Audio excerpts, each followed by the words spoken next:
मुझे उम्मीद है कि आप सभी अच्छे हैं और आज मैं लेकर आई हूं क्लास 11th केमिस्ट्री का रेडॉक्स रिएक्शन का वन शॉट वीडियो। खत्म करेंगे पूरे लेसन को सिर्फ एक वीडियो के अंदर, जिसके अंदर हम न्यूमेरिकल्स करेंगे, थ्योरी करेंगे, कॉन्सेप्ट समझेंगे और by the end of this video redox reaction के कॉन्सेप्ट्स होंगे क्रिस्टल क्लियर। तो मैं हूं Roshni from Learner Hub, the free learning platform, जहां पर आप फिजिक्स, केमिस्ट्री, मैथ्स, बायोलॉजी सब कुछ पढ़ सकते हो absolutely for free at learnerhub.com। तो क्या सभी तैयार हैं? Let's get started.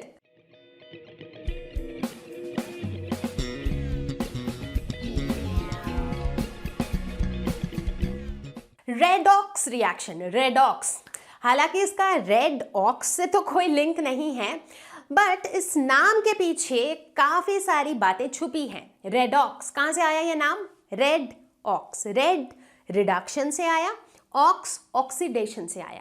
तो बेसिकली इसके अंदर हम ऐसे रिएक्शंस की बातें करेंगे जिसके अंदर रिडक्शन और ऑक्सीडेशन दोनों साथ साथ होते हैं।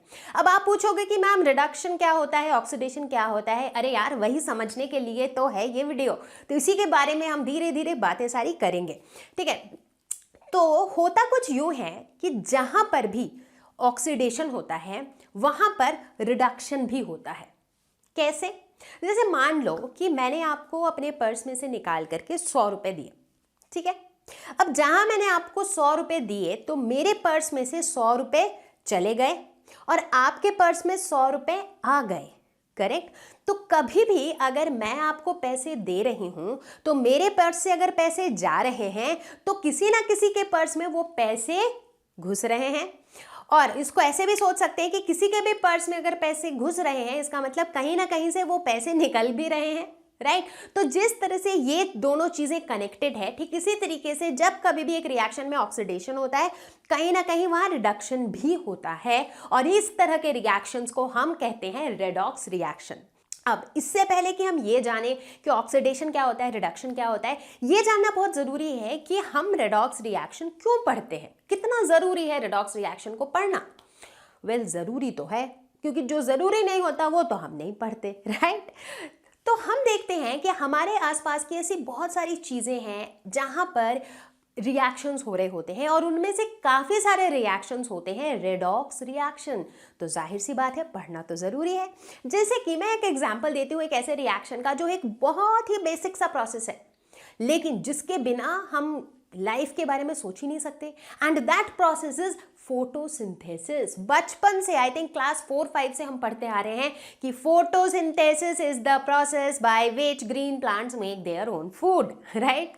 तो ये एक बहुत basic yet very very important process है, राइट। अब अगर हम फोटोसिंथेसिस के इस प्रोसेस के केमिकल रिएक्शन पर फोकस करें तो हम क्या देखते हैं? उसमें क्या हो रहा होता है? कार्बन डाइऑक्साइड और वाटर सनलाइट के प्रेजेंस में मिल के क्या बनाते हैं? ग्लूकोज, बोले तो कार्बोहाइड्रेट, और O2 ऑक्सीजन, राइट। तो इस रिएक्शन में हम क्या देखते हैं कि जो कार्बन डाइऑक्साइड है it undergoes reduction to form carbohydrates. उसी तरह जो वाटर है it gets oxidised to form O2, ठीक है। तो मतलब क्या हो रहा है? इस रिएक्शन के अंदर ऑक्सीडेशन और रिडक्शन हो रहा है, ठीक है। बात करते हैं मेटल एक्सट्रैक्शन की। ये जो कितनी सारी मेटल्स हम यूज करते हैं डे टू डे लाइफ में, जैसे कि आयरन, लोहा, कहां से मिलता है हमें? आयरन ओर से मिलता है और एक लंबा चौड़ा प्रोसेस होता है एक्सट्रैक्ट करने के लिए आयरन को उसके ओर से। और उसी प्रोसेस के दौरान हम देखते हैं जैसे Fe2O3 आयरन का जो ऑक्साइड होता है उसको हम रिड्यूस करते हैं। वो जब कार्बन से कंबाइन करता है तो वो देता है हमें आयरन, राइट। और ये प्रोसेस क्या है? इसके अंदर भी हो रहा है रिडक्शन एंड ऑक्सीडेशन। Fe2O3 से Fe जब बन रहा है that is reduction, correct. C जो है वो CO बना रहा है बाय ऑक्सीडेशन। तो this is also redox reaction. इतना ही नहीं, बहुत सारे और प्रोसेसेस है, जैसे मान लो रस्टिंग, कोरोजन, आप बात कर लो रेस्पिरेशन, कंबशन, इन सभी जगहों पे हमें देखने को मिलता है रेडॉक्स रिएक्शन। इनफैक्ट अगर हम इलेक्ट्रोकेमिस्ट्री की बात करें, जिसके अंदर हम बैटरीज, सेल्स की बातें करते हैं, वहां पर तो रेडॉक्स रिएक्शन का बहुत क्रिटिकल रोल होता है। इनफैक्ट क्लास 12th वाली केमिस्ट्री में हम पढ़ेंगे इलेक्ट्रोकेमिस्ट्री के बारे में, जिसके अंदर आप देखोगे कि redox reaction plays a very very critical role. तो आई थिंक बाय नाउ सभी बच्चे कन्विंस्ड हैं कि हाँ मैम, हम कन्विंस हो चुके हैं कि रेडॉक्स रिएक्शन पढ़ना जरूरी है। तो चलो पढ़ते हैं। तो चलो अब समझते हैं ऑक्सीडेशन और रिडक्शन होता क्या है। तो अगर ऑक्सीडेशन की बात करें तो नाम में ही क्या है, ऑक्सी, मतलब ऑक्सीजन को अगर ऐड किया तो उसे हम कहेंगे ऑक्सीडेशन। तो ऑक्सीडेशन वो प्रोसेस है जिसके अंदर ऑक्सीजन ऐड होता है। इसको और थोड़ा सा जनरल बनाते हैं। ऑक्सीजन क्या है, किस तरह का एलिमेंट है, इलेक्ट्रोनेगेटिव एलिमेंट है ना। तो कभी भी अगर एक इलेक्ट्रोनेगेटिव एलिमेंट को ऐड किया तो उस प्रोसेस को क्या कहेंगे, ऑक्सीडेशन। चलो इसको थोड़ा और अलग तरीके से डिफाइन करते हैं। अब इलेक्ट्रोनेगेटिव एलिमेंट को ऐड किया या फिर इलेक्ट्रोपॉजिटिव एलिमेंट को हटा दिया, दोनों एक ही बात है। फिर से ध्यान से सुनो, इलेक्ट्रोनेगेटिव एलिमेंट को मैंने ऐड किया और इलेक्ट्रोपॉजिटिव एलिमेंट को हटा दिया, ये दोनों सेम बात है। जैसे कि अगर मैं बोलूं कि I am a good girl और अगर मैं बोलूं I am not a bad girl, दोनों का मतलब तो सेम ही हुआ। मतलब गुड बोल लो या फिर नॉट बैड बोल लो, तो नॉट अ बैड गर्ल मतलब गुड ही गर्ल होगी, राइट। तो उस लॉजिक से अगर सोचो तो इलेक्ट्रोनेगेटिव एलिमेंट को ऐड करना और इलेक्ट्रोपॉजिटिव एलिमेंट को हटा लेना, ये दोनों बातें सेम ही है, राइट। तो यानी कि अगर मैं कहूं addition of oxygen, that means oxidation, addition of electronegative element, oxidation, removal of electropositive element, oxidation. और मैं इसे हाइड्रोजन के टर्म्स में भी बोल सकती हूं कि रिमूवल ऑफ हाइड्रोजन, ऑक्सीडेशन। मतलब ऑक्सीडेशन मतलब ऑक्सीजन ऐड करना या फिर हाइड्रोजन को रिमूव करना या फिर इलेक्ट्रोनेगेटिव एलिमेंट को ऐड करना या फिर इलेक्ट्रोपॉजिटिव एलिमेंट को हटाना, ठीक है। तो ये 4 तरीके से हम ऑक्सीडेशन को डिफाइन कर सकते हैं, ठीक है। ठीक इसी तरीके से अब मैं कहती हूं कि बताओ रिडक्शन क्या होता है। जो ऑक्सीडेशन होता है इसी का उल्टा, ठीक है। ऑक्सीडेशन में क्या होता था, ऑक्सीजन ऐड होता है। रिडक्शन में क्या होगा, रिमूवल ऑफ ऑक्सीजन। ऑक्सीडेशन में क्या होता था, रिमूवल ऑफ हाइड्रोजन। रिडक्शन में क्या होगा, एडिशन ऑफ हाइड्रोजन। ऑक्सीडेशन में होता था addition of electronegative element. Reduction में क्या होगा, removal of electronegative element. Oxidation में होता था removal of electropositive element. Reduction में क्या होगा, एडिशन ऑफ इलेक्ट्रोपॉजिटिव एलिमेंट। मुश्किल था, बिल्कुल भी नहीं था।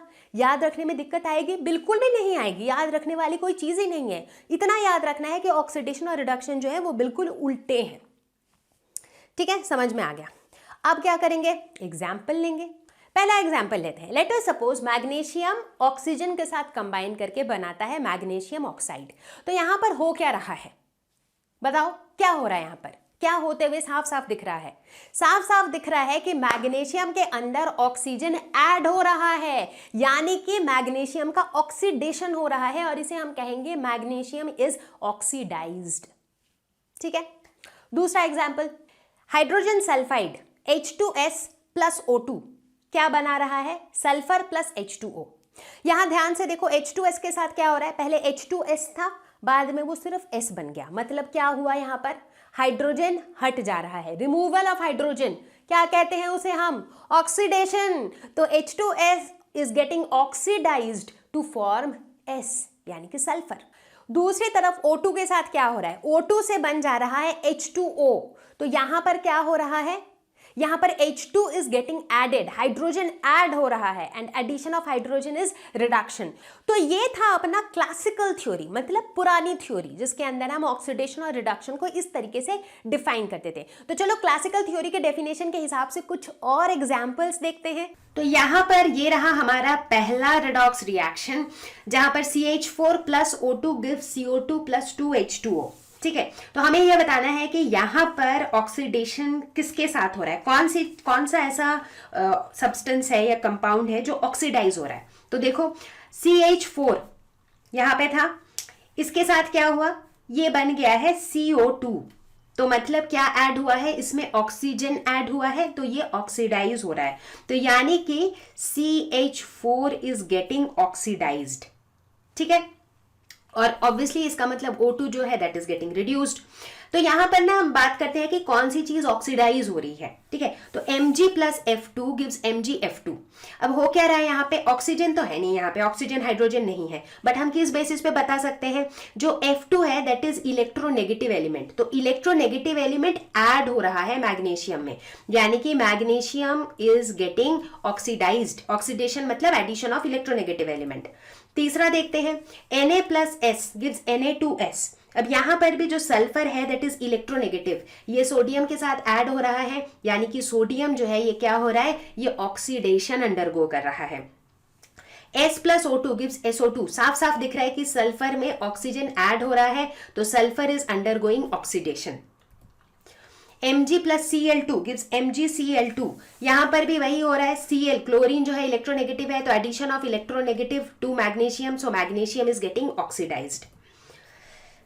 यहां एग्जाम्पल देखते हैं, ये क्या है, पोटेशियम फेरोसाइनाइड प्लस H2O2 यानी कि hydrogen peroxide gives K3FeCN whole 6 plus KOH।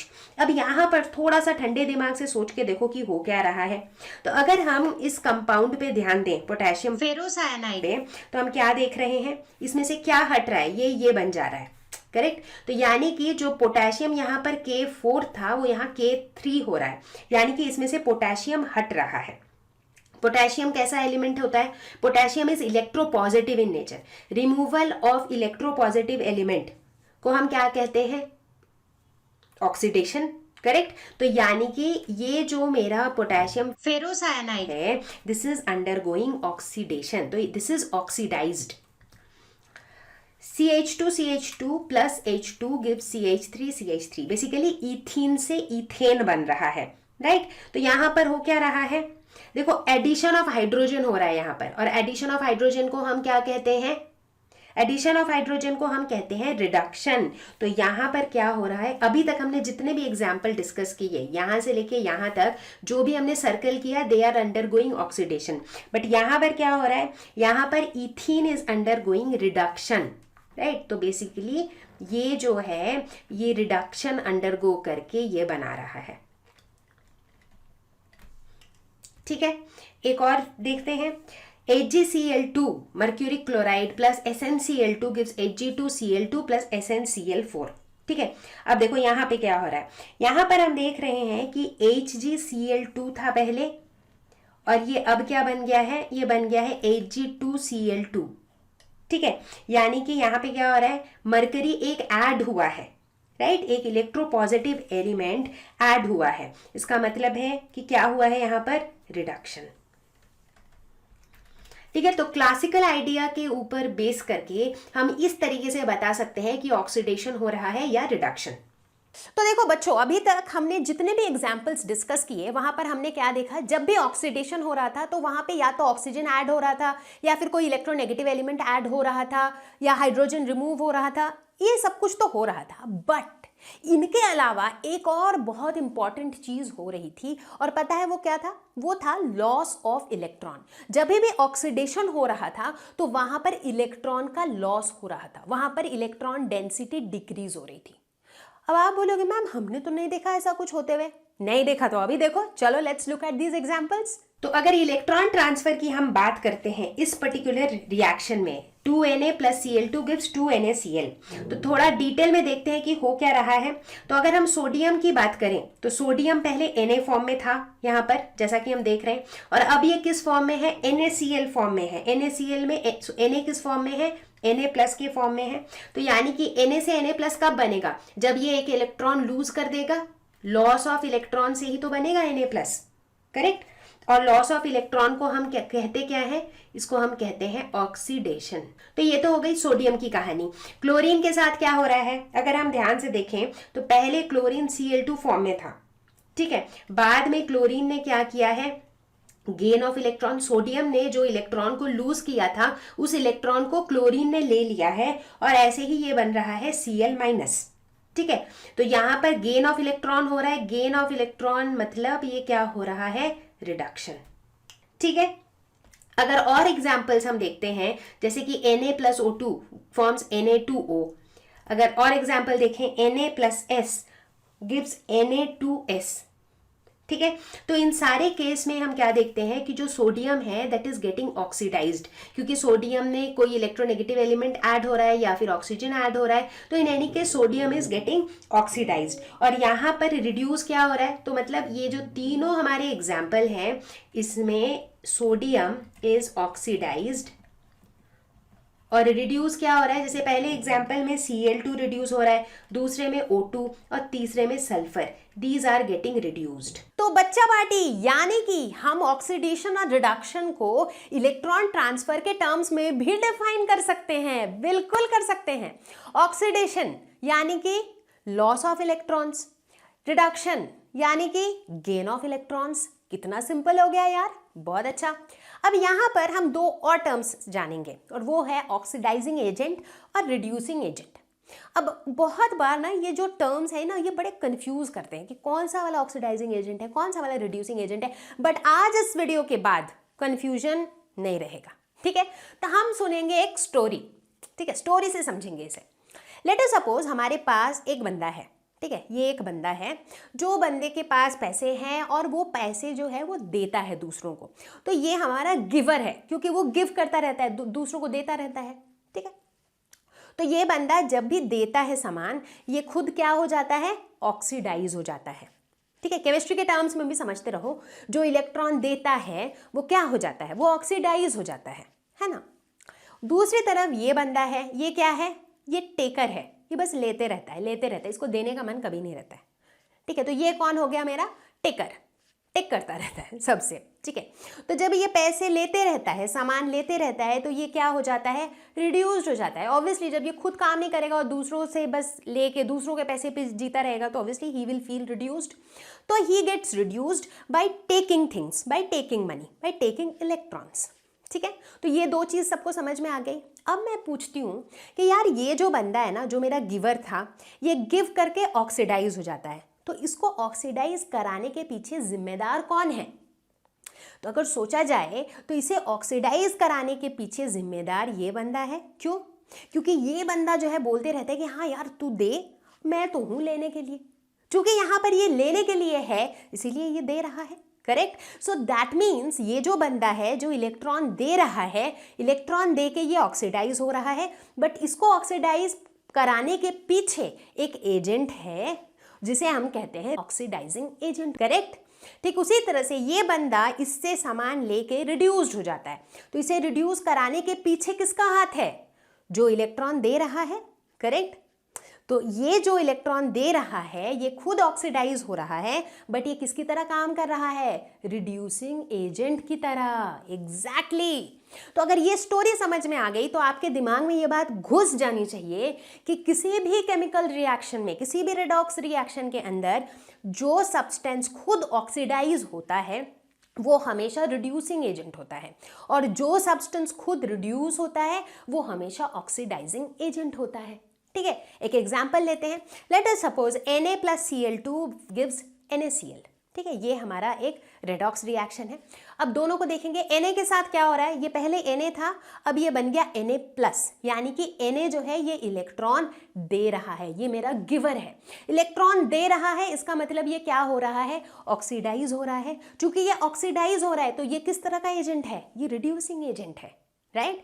और ऑक्सीडाइजिंग एजेंट कौन है, Na को इलेक्ट्रॉन देने के लिए कौन उकसा रहा है, क्लोरीन, क्योंकि क्लोरीन को इलेक्ट्रॉन लेना है, राइट। तो chlorine is the oxidising agent and chlorine in this case is getting reduced, क्योंकि क्लोरीन पहले क्या था, Cl, बाद में क्या हो गया, Cl माइनस, क्योंकि इसने इलेक्ट्रॉन लिया, चूंकि there is gain of electron, so that is reduction, ठीक है। अब किसी को कोई डाउट नहीं रहना चाहिए ऑक्सीडेशन, रिडक्शन, ऑक्सीडाइजिंग एजेंट और रिड्यूसिंग एजेंट में। अब हम बात करने वाले हैं कॉम्पिटिटिव इलेक्ट्रॉन ट्रांसफर रिएक्शन के बारे में।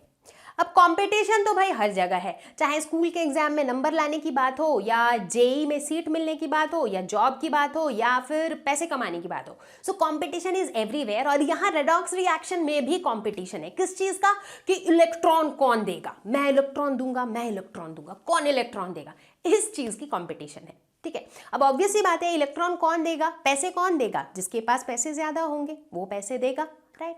अब हमें पता कैसे चलेगा कि किसके पास पैसे ज्यादा है, किसके पास इलेक्ट्रॉन कितने हैं, हमें क्या पता।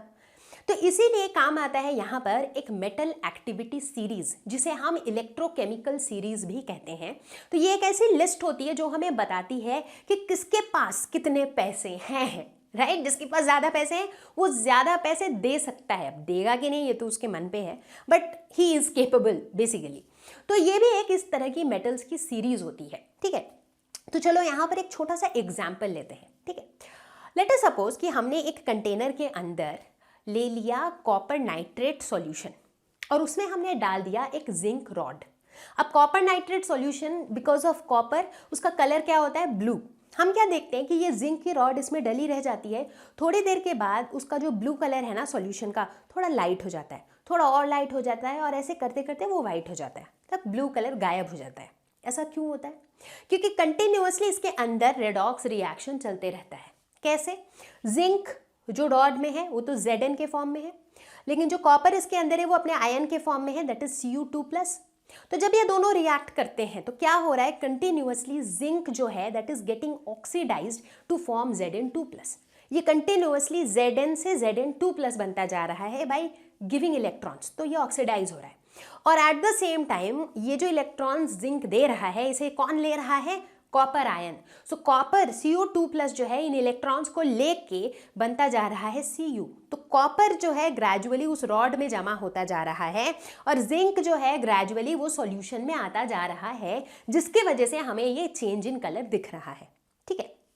अब हम लाएंगे कहानी में एक ट्विस्ट। हमने क्या किया, हमने सोचा अच्छा ऐसी बात है, चलो एक काम करते हैं, अब की बार कंटेनर में हम लेते हैं जिंक का सॉल्यूशन, ठीक है। जिंक नाइट्रेट कंटेनर में लेते हैं और रॉड हम कॉपर की डालते हैं। अब देखते हैं क्या होता है।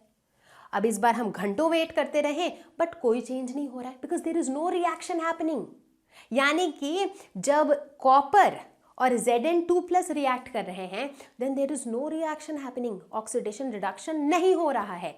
वाई, ऐसा क्यों हो रहा है? तो यहां काम आता है हमारा मेटल एक्टिविटी सीरीज। तो मेटल की इस एक्टिविटी सीरीज में अगर हम देखें तो जिंक कॉपर से काफी ऊपर है, यानी कि जिंक जो है काफी ज्यादा ताकतवर है। तो जिंक जो है वो कॉपर को डिस्प्लेस कर सकता है, लेकिन कॉपर जो है वो जिंक को डिस्प्लेस नहीं कर पाता है, ठीक है। लेकिन यहीं अगर हम कॉपर और सिल्वर की बात करें Ag, तब हम क्या देखते हैं कि चूंकि कॉपर सिल्वर के ऊपर है तो कॉपर सिल्वर को डिस्प्लेस कर सकता है। तो इसीलिए अगर कॉपर का रिएक्शन सिल्वर के साथ हो उस समय डिस्प्लेसमेंट होगा। तो ये था हमारा कॉम्पिटिटिव इलेक्ट्रॉन ट्रांसफर का कॉन्सेप्ट। हालांकि इसके बारे में हम और ज्यादा डिटेल में पढ़ेंगे जब हम क्लास 12th में इलेक्ट्रोकेमिस्ट्री के बारे में डिस्कस करेंगे। तो अब हम शुरू करने वाले हैं ऑक्सीडेशन नंबर, और ये है एक super duper important topic, super duper important concept, ठीक है। तो सब लोग ध्यान से सुनते रहना, समझते रहना, ठीक है। तो क्या होता है ऑक्सीडेशन नंबर? ऑक्सीडेशन नंबर हमें ये बताता है कि कोई भी एटम कितना ऑक्सीडाइज हो रहा है। ऑक्सीडाइज कोई कब होता है? जब इलेक्ट्रॉन लूज करता है। तो कितना इलेक्ट्रॉन दे रहा है कोई, कितना इलेक्ट्रॉन, कितना एक्सटेंट में वो ऑक्सीडाइज हो रहा है, ये बताता है ऑक्सीडेशन नंबर। तो इसको समझने का, इसे विजुअलाइज करने का एक और तरीका है। लेट अस सपोज कि हमारे पास एक कंपाउंड है। अगर हम ये इमेजिन करें, ऐसा सच में नहीं हो रहा है, अगर हम इमेजिन करें कि वो एटम पूरा टूट गया है, अलग अलग जितने भी उसके एटम्स हैं उन सब एटम्स में वो टूट गया है, तो हर एक एटम में जितना चार्ज होगा that imaginary charge is oxidation number. मतलब लेट अस सपोज CH4 है, मीथेन। हम ये इमेजिन करें कि भाई मीथेन जो है ना कार्बन हाइड्रोजन हाइड्रोजन में बिल्कुल टूट गया है, तो एक एक एटम के ऊपर जितना चार्ज रहेगा वो उनका ऑक्सीडेशन नंबर होगा।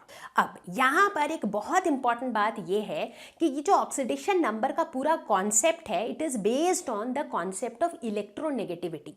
तो पूरे ऑक्सीडेशन नंबर के कॉन्सेप्ट के अंदर हम ये एज्यूम करके चलते हैं कि जो इलेक्ट्रॉन्स हैं वो इलेक्ट्रॉन्स जो ज्यादा इलेक्ट्रोनेगेटिव एलिमेंट हैं उनकी तरफ चले जाते हैं। मतलब यहाँ पर ट्रांसफर ऑफ इलेक्ट्रॉन होता है। तो एक कंपाउंड के अंदर लेट अस सपोज 2 एटम्स हैं, तो जो ज़्यादा इलेक्ट्रोनेगेटिव है वो इलेक्ट्रॉन को अपनी तरफ खींचेगा, तो बेसिकली जो लेस इलेक्ट्रोनेगेटिव है वो इलेक्ट्रॉन देगा और जो ज़्यादा इलेक्ट्रोनेगेटिव है वो इलेक्ट्रॉन लेगा। तो यानी कि ये ऑक्सीडेशन नंबर का पूरा concept is based on transfer of electrons या फिर इलेक्ट्रोनेगेटिविटी। तो इसका मतलब अगर मैं आपसे पूछूं कि भाई किसी भी कंपाउंड के अंदर एक पर्टिकुलर एलिमेंट का ऑक्सीडेशन नंबर बताओ, वो बता पाने के लिए बहुत ज़रूरी है कि आपको ये पता होना चाहिए कि उनकी इलेक्ट्रोनेगेटिविटी कितनी है। तो to make things simple, oxidation number निकालने के लिए कुछ रूल्स डिफाइन कर दिए गए हैं। अब उन रूल्स को फॉलो करते हुए हम किसी का भी ऑक्सीडेशन नंबर डिटरमाइन कर सकते हैं। तो थोड़ी ही देर में हम उन रूल्स के बारे में डिस्कस करेंगे। इससे पहले कि हम आगे बढ़ें, कुछ थोड़ी सी कंफ्यूजिंग चीज़ें हैं जो लोगों के दिमाग में आ सकती हैं। तो मैं नहीं चाहती कि आपके दिमाग में ऐसी कंफ्यूजिंग चीज़ें आए, तो इसीलिए मैं पहले ही कंफ्यूजन को कर दूंगी क्लियर, ठीक है। बहुत से बच्चे सोच रहे होंगे कि मैम ने अभी ये जो ऑक्सीडेशन नंबर का कॉन्सेप्ट पढ़ाया, एक इसी तरह का कॉन्सेप्ट मैम ने कुछ टाइम पहले भी पढ़ाया था जब हम लोग पढ़ रहे थे केमिकल बॉन्डिंग। केमिकल बॉन्डिंग के अंदर जब हम लुईस स्ट्रक्चर पढ़ रहे थे, वहां पर हमने एक कॉन्सेप्ट पढ़ा था फॉर्मल चार्ज का। याद है? कितने लोगों को याद है? फटाफट से बताओ। याद है ये वाला वीडियो जिसके अंदर हमने फॉर्मल चार्ज पढ़ा था? और तब भी मैंने ऐसा ही कुछ कहा था कि एक एटम को अगर हम तोड़ दें तो ईच एटम के ऊपर जो चार्ज होगा दैट इज फॉर्मल चार्ज। अब अगर आप सोचना चाहो तो सोच ही सकते हो कि यार फिर ऑक्सीडेशन नंबर और फॉर्मल चार्ज ये दोनों सेम चीज़ें हैं क्या? And this is a very good question. लेकिन ये दोनों बिल्कुल अलग चीज़ें हैं। क्यों? जब हम फॉर्मल चार्ज पढ़ रहे थे तो वहाँ पर हमारा फॉर्मल चार्ज का पूरा कॉन्सेप्ट इस एजम्पशन पे बेस्ड था कि जो इलेक्ट्रॉन्स हैं वो एटम्स के बीच में इक्वली शेयर हो रहे हैं, इक्वल शेयरिंग ऑफ इलेक्ट्रॉन्स हो रही थी वहाँ पर। लेकिन जब हम ऑक्सीडेशन नंबर के कॉन्सेप्ट को पढ़ेंगे, यहाँ पर ये हमारा इस लॉजिक पे बेस्ड है, इस एजम्पशन पे बेस्ड है कि यहाँ पर इलेक्ट्रॉन की शेयरिंग नहीं हो रही है, यहाँ पर इलेक्ट्रॉन का ट्रांसफर हो रहा है। जो कम इलेक्ट्रोनेगेटिव है वो इलेक्ट्रॉन दे रहा है, जो ज़्यादा इलेक्ट्रोनेगेटिव है वो इलेक्ट्रॉन ले रहा है। और इसी कॉन्सेप्ट की वजह से जो मेरा ऑक्सीडेशन नंबर निकल के आता है और जो मेरा फॉर्मल चार्ज निकल के आता है, ये दोनों डिफरेंट वैल्यूज होती हैं। एग्जाम्पल के तौर पे let's talk about CO2, carbon dioxide. Carbon dioxide में अगर मैं पूछूं कि कार्बन का फॉर्मल चार्ज कितना है, ये निकाल के तो मैं ना दिखाऊंगी भाई, क्योंकि ये मैंने पढ़ा रखा था उस वीडियो में। तो जिन्होंने वो देखा है वो तो फटाफट से निकाल लोगे इसका फॉर्मल चार्ज, और इसका फॉर्मल चार्ज आएगा 0। लेकिन वहीं अगर मैं पूछूं कि CO2 में कार्बन का ऑक्सीडेशन नंबर कितना है, तो अभी तो आपने सीखा नहीं है, आगे जाके सीखोगे कैसे निकालते हैं। जब सीख जाओगे तो आप देखोगे कि कार्बन डाइऑक्साइड में कार्बन का जो ऑक्सीडेशन नंबर आएगा वो क्या आएगा? +4। तो हम क्या देख रहे हैं? जो ऑक्सीडेशन नंबर है वो फॉर्मल चार्ज से अलग है। अब बहुत से बच्चों को दूसरा कंफ्यूजन होता है कि शायद ऑक्सीडेशन नंबर और वैलेंसी ये दोनों सिमिलर चीजें हैं, जो कि नहीं है, ये दोनों अलग कॉन्सेप्ट्स हैं, ठीक है। तो चलो समझते हैं वैलेंसी क्या होता है। वैलेंसी होता है combining capacity of an element, मतलब एक एलिमेंट किस तरीके से दूसरों के साथ कंबाइन हो सकता है वो बताता है वैलेंसी। हमें क्या पता है कि कोई भी एलिमेंट जो है ना वो अपना ऑक्टेट कंप्लीट करके स्टेबल होना चाहता है, ये सबकी आम रिक्वायरमेंट है, राइट।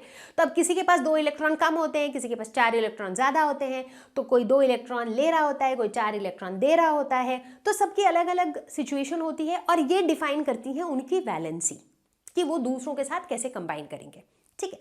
तो इस लॉजिक से जो वैलेंसी होती है वो हमेशा एक नंबर होता है, एक होल नंबर होता है। And positive valency negative valency बोल के कुछ नहीं होता है, ठीक है। लेकिन जब आप ऑक्सीडेशन नंबर की बात करते हैं तो ये कॉन्सेप्ट जो है ना ये हमारा एक इमेजिनरी कॉन्सेप्ट है। हम ऐसे इमेजिन करते हैं कि अगर ये सब्सटेंस टूट जाए इसके आयंस में तो इनके हर आयन में कितना चार्ज होगा, दैट इज ऑक्सीडेशन नंबर। मतलब ऑक्सीडेशन नंबर का जो कॉन्सेप्ट है it is based on an assumption, it is based on an imagination. और हम ये देखते हैं कि ऑक्सीडेशन नंबर पॉजिटिव हो सकता है, नेगेटिव हो सकता है, यहाँ तक फ्रैक्शनल भी हो सकता है।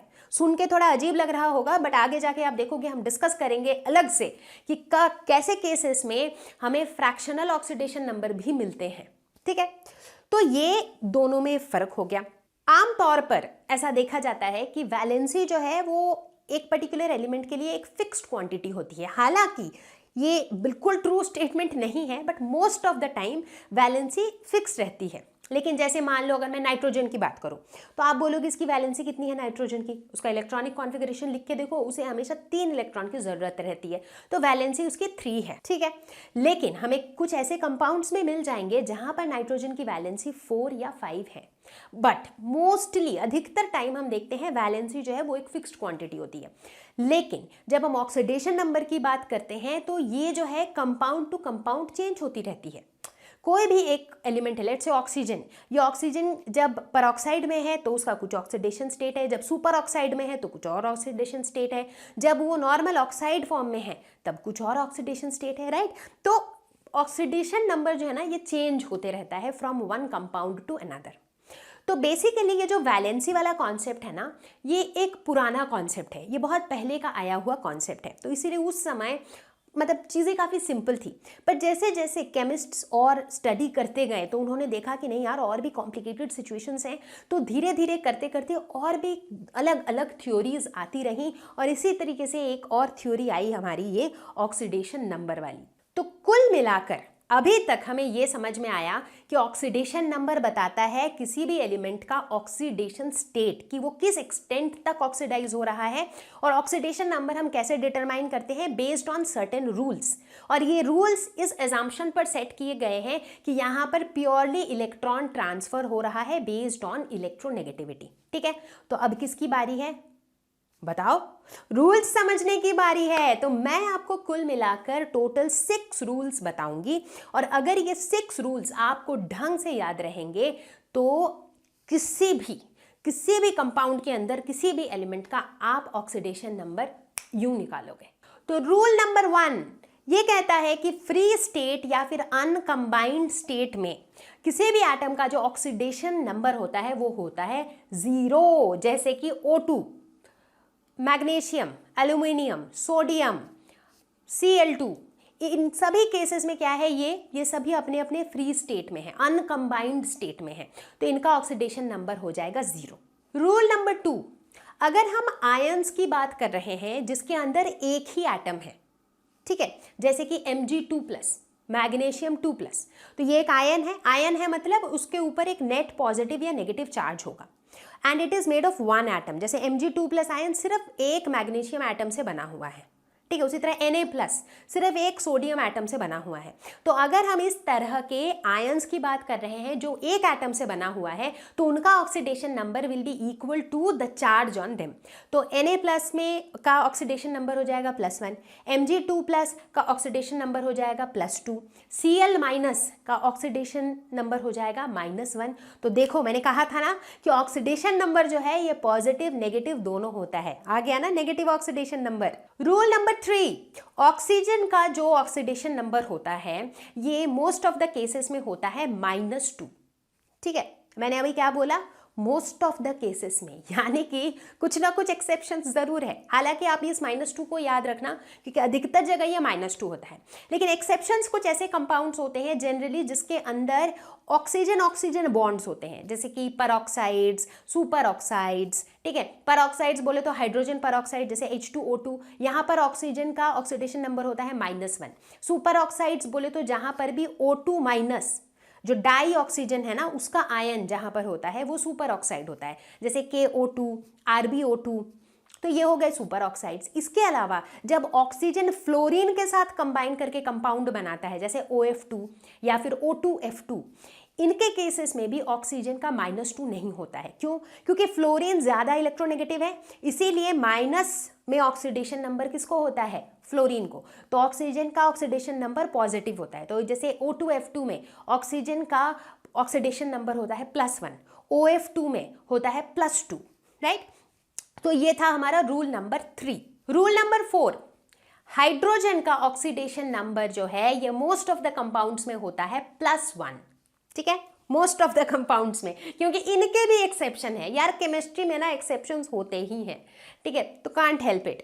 तो इसका एक्सेप्शन क्या है, जब हाइड्रोजन मेटल्स के साथ मिल करके बाइनरी कंपाउंड्स बनाते हैं। बाइनरी बोले तो जिसमें हाइड्रोजन और एक मेटल हो बस, जैसे कि lithium hydride, calcium hydride, sodium hydride, इस तरह के कंपाउंड्स में हाइड्रोजन का ऑक्सीडेशन नंबर होता है -1। अदरवाइज बाकी सब जगह हाइड्रोजन का ऑक्सीडेशन नंबर इज +1। तो अब पहुंच चुके हैं हम रूल नंबर 5।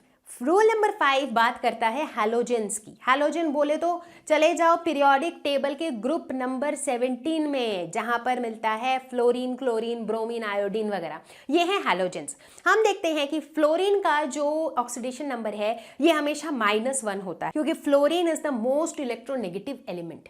ठीक है। इसके अलावा जो बाकी हैं जैसे कि क्लोरीन, ब्रोमीन, आयोडीन, इनका ऑक्सीडेशन नंबर -1 सिर्फ तभी होता है जब ये हैलाइड्स बनाते हैं, जैसे कि क्लोराइड, ब्रोमाइड, आयोडाइड, इस तरह के कंपाउंड्स बनाते हैं, तब तो इनका ऑक्सीडेशन नंबर -1 होता है।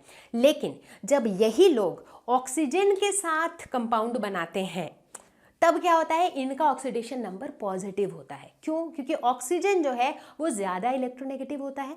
ठीक है, तो जैसे कि एग्जाम्पल लेते हैं सपोज क्लोरीन का। क्लोरीन और ऑक्सीजन मिल करके जब ऑक्सी एसिड्स बनाते हैं, मतलब एसिड्स जिसमें ऑक्सीजन है, जैसे कि hypochlorous acid, hypochloric acid, perchloric acid, इन एसिड्स में हम देखते हैं कि क्लोरीन का ऑक्सीडेशन नंबर जो है ये पॉजिटिव होता है। अब बात करेंगे हम हमारा आखिरी रूल यानी कि रूल नंबर 6। और रूल नंबर 6 बात करता है एक ऐसे महामंत्र की जिससे हम ऑक्सीडेशन नंबर को कैलकुलेट करना शुरू कर देंगे। ठीक है, तो रूल नंबर 6 ये कहता है कि किसी भी कंपाउंड के अंदर जो उसके हर एक एटम का ऑक्सीडेशन नंबर है उनका algebraic sum is equal to 0। ठीक है, फिर से ध्यान देना है, जैसे अगर मेरे पास एक कंपाउंड है लेट्स से HCl, तो इसके अंदर हमारे पास हाइड्रोजन और क्लोरीन एटम्स है, तो हाइड्रोजन का ऑक्सीडेशन नंबर प्लस क्लोरीन का oxidation number should be equal to 0।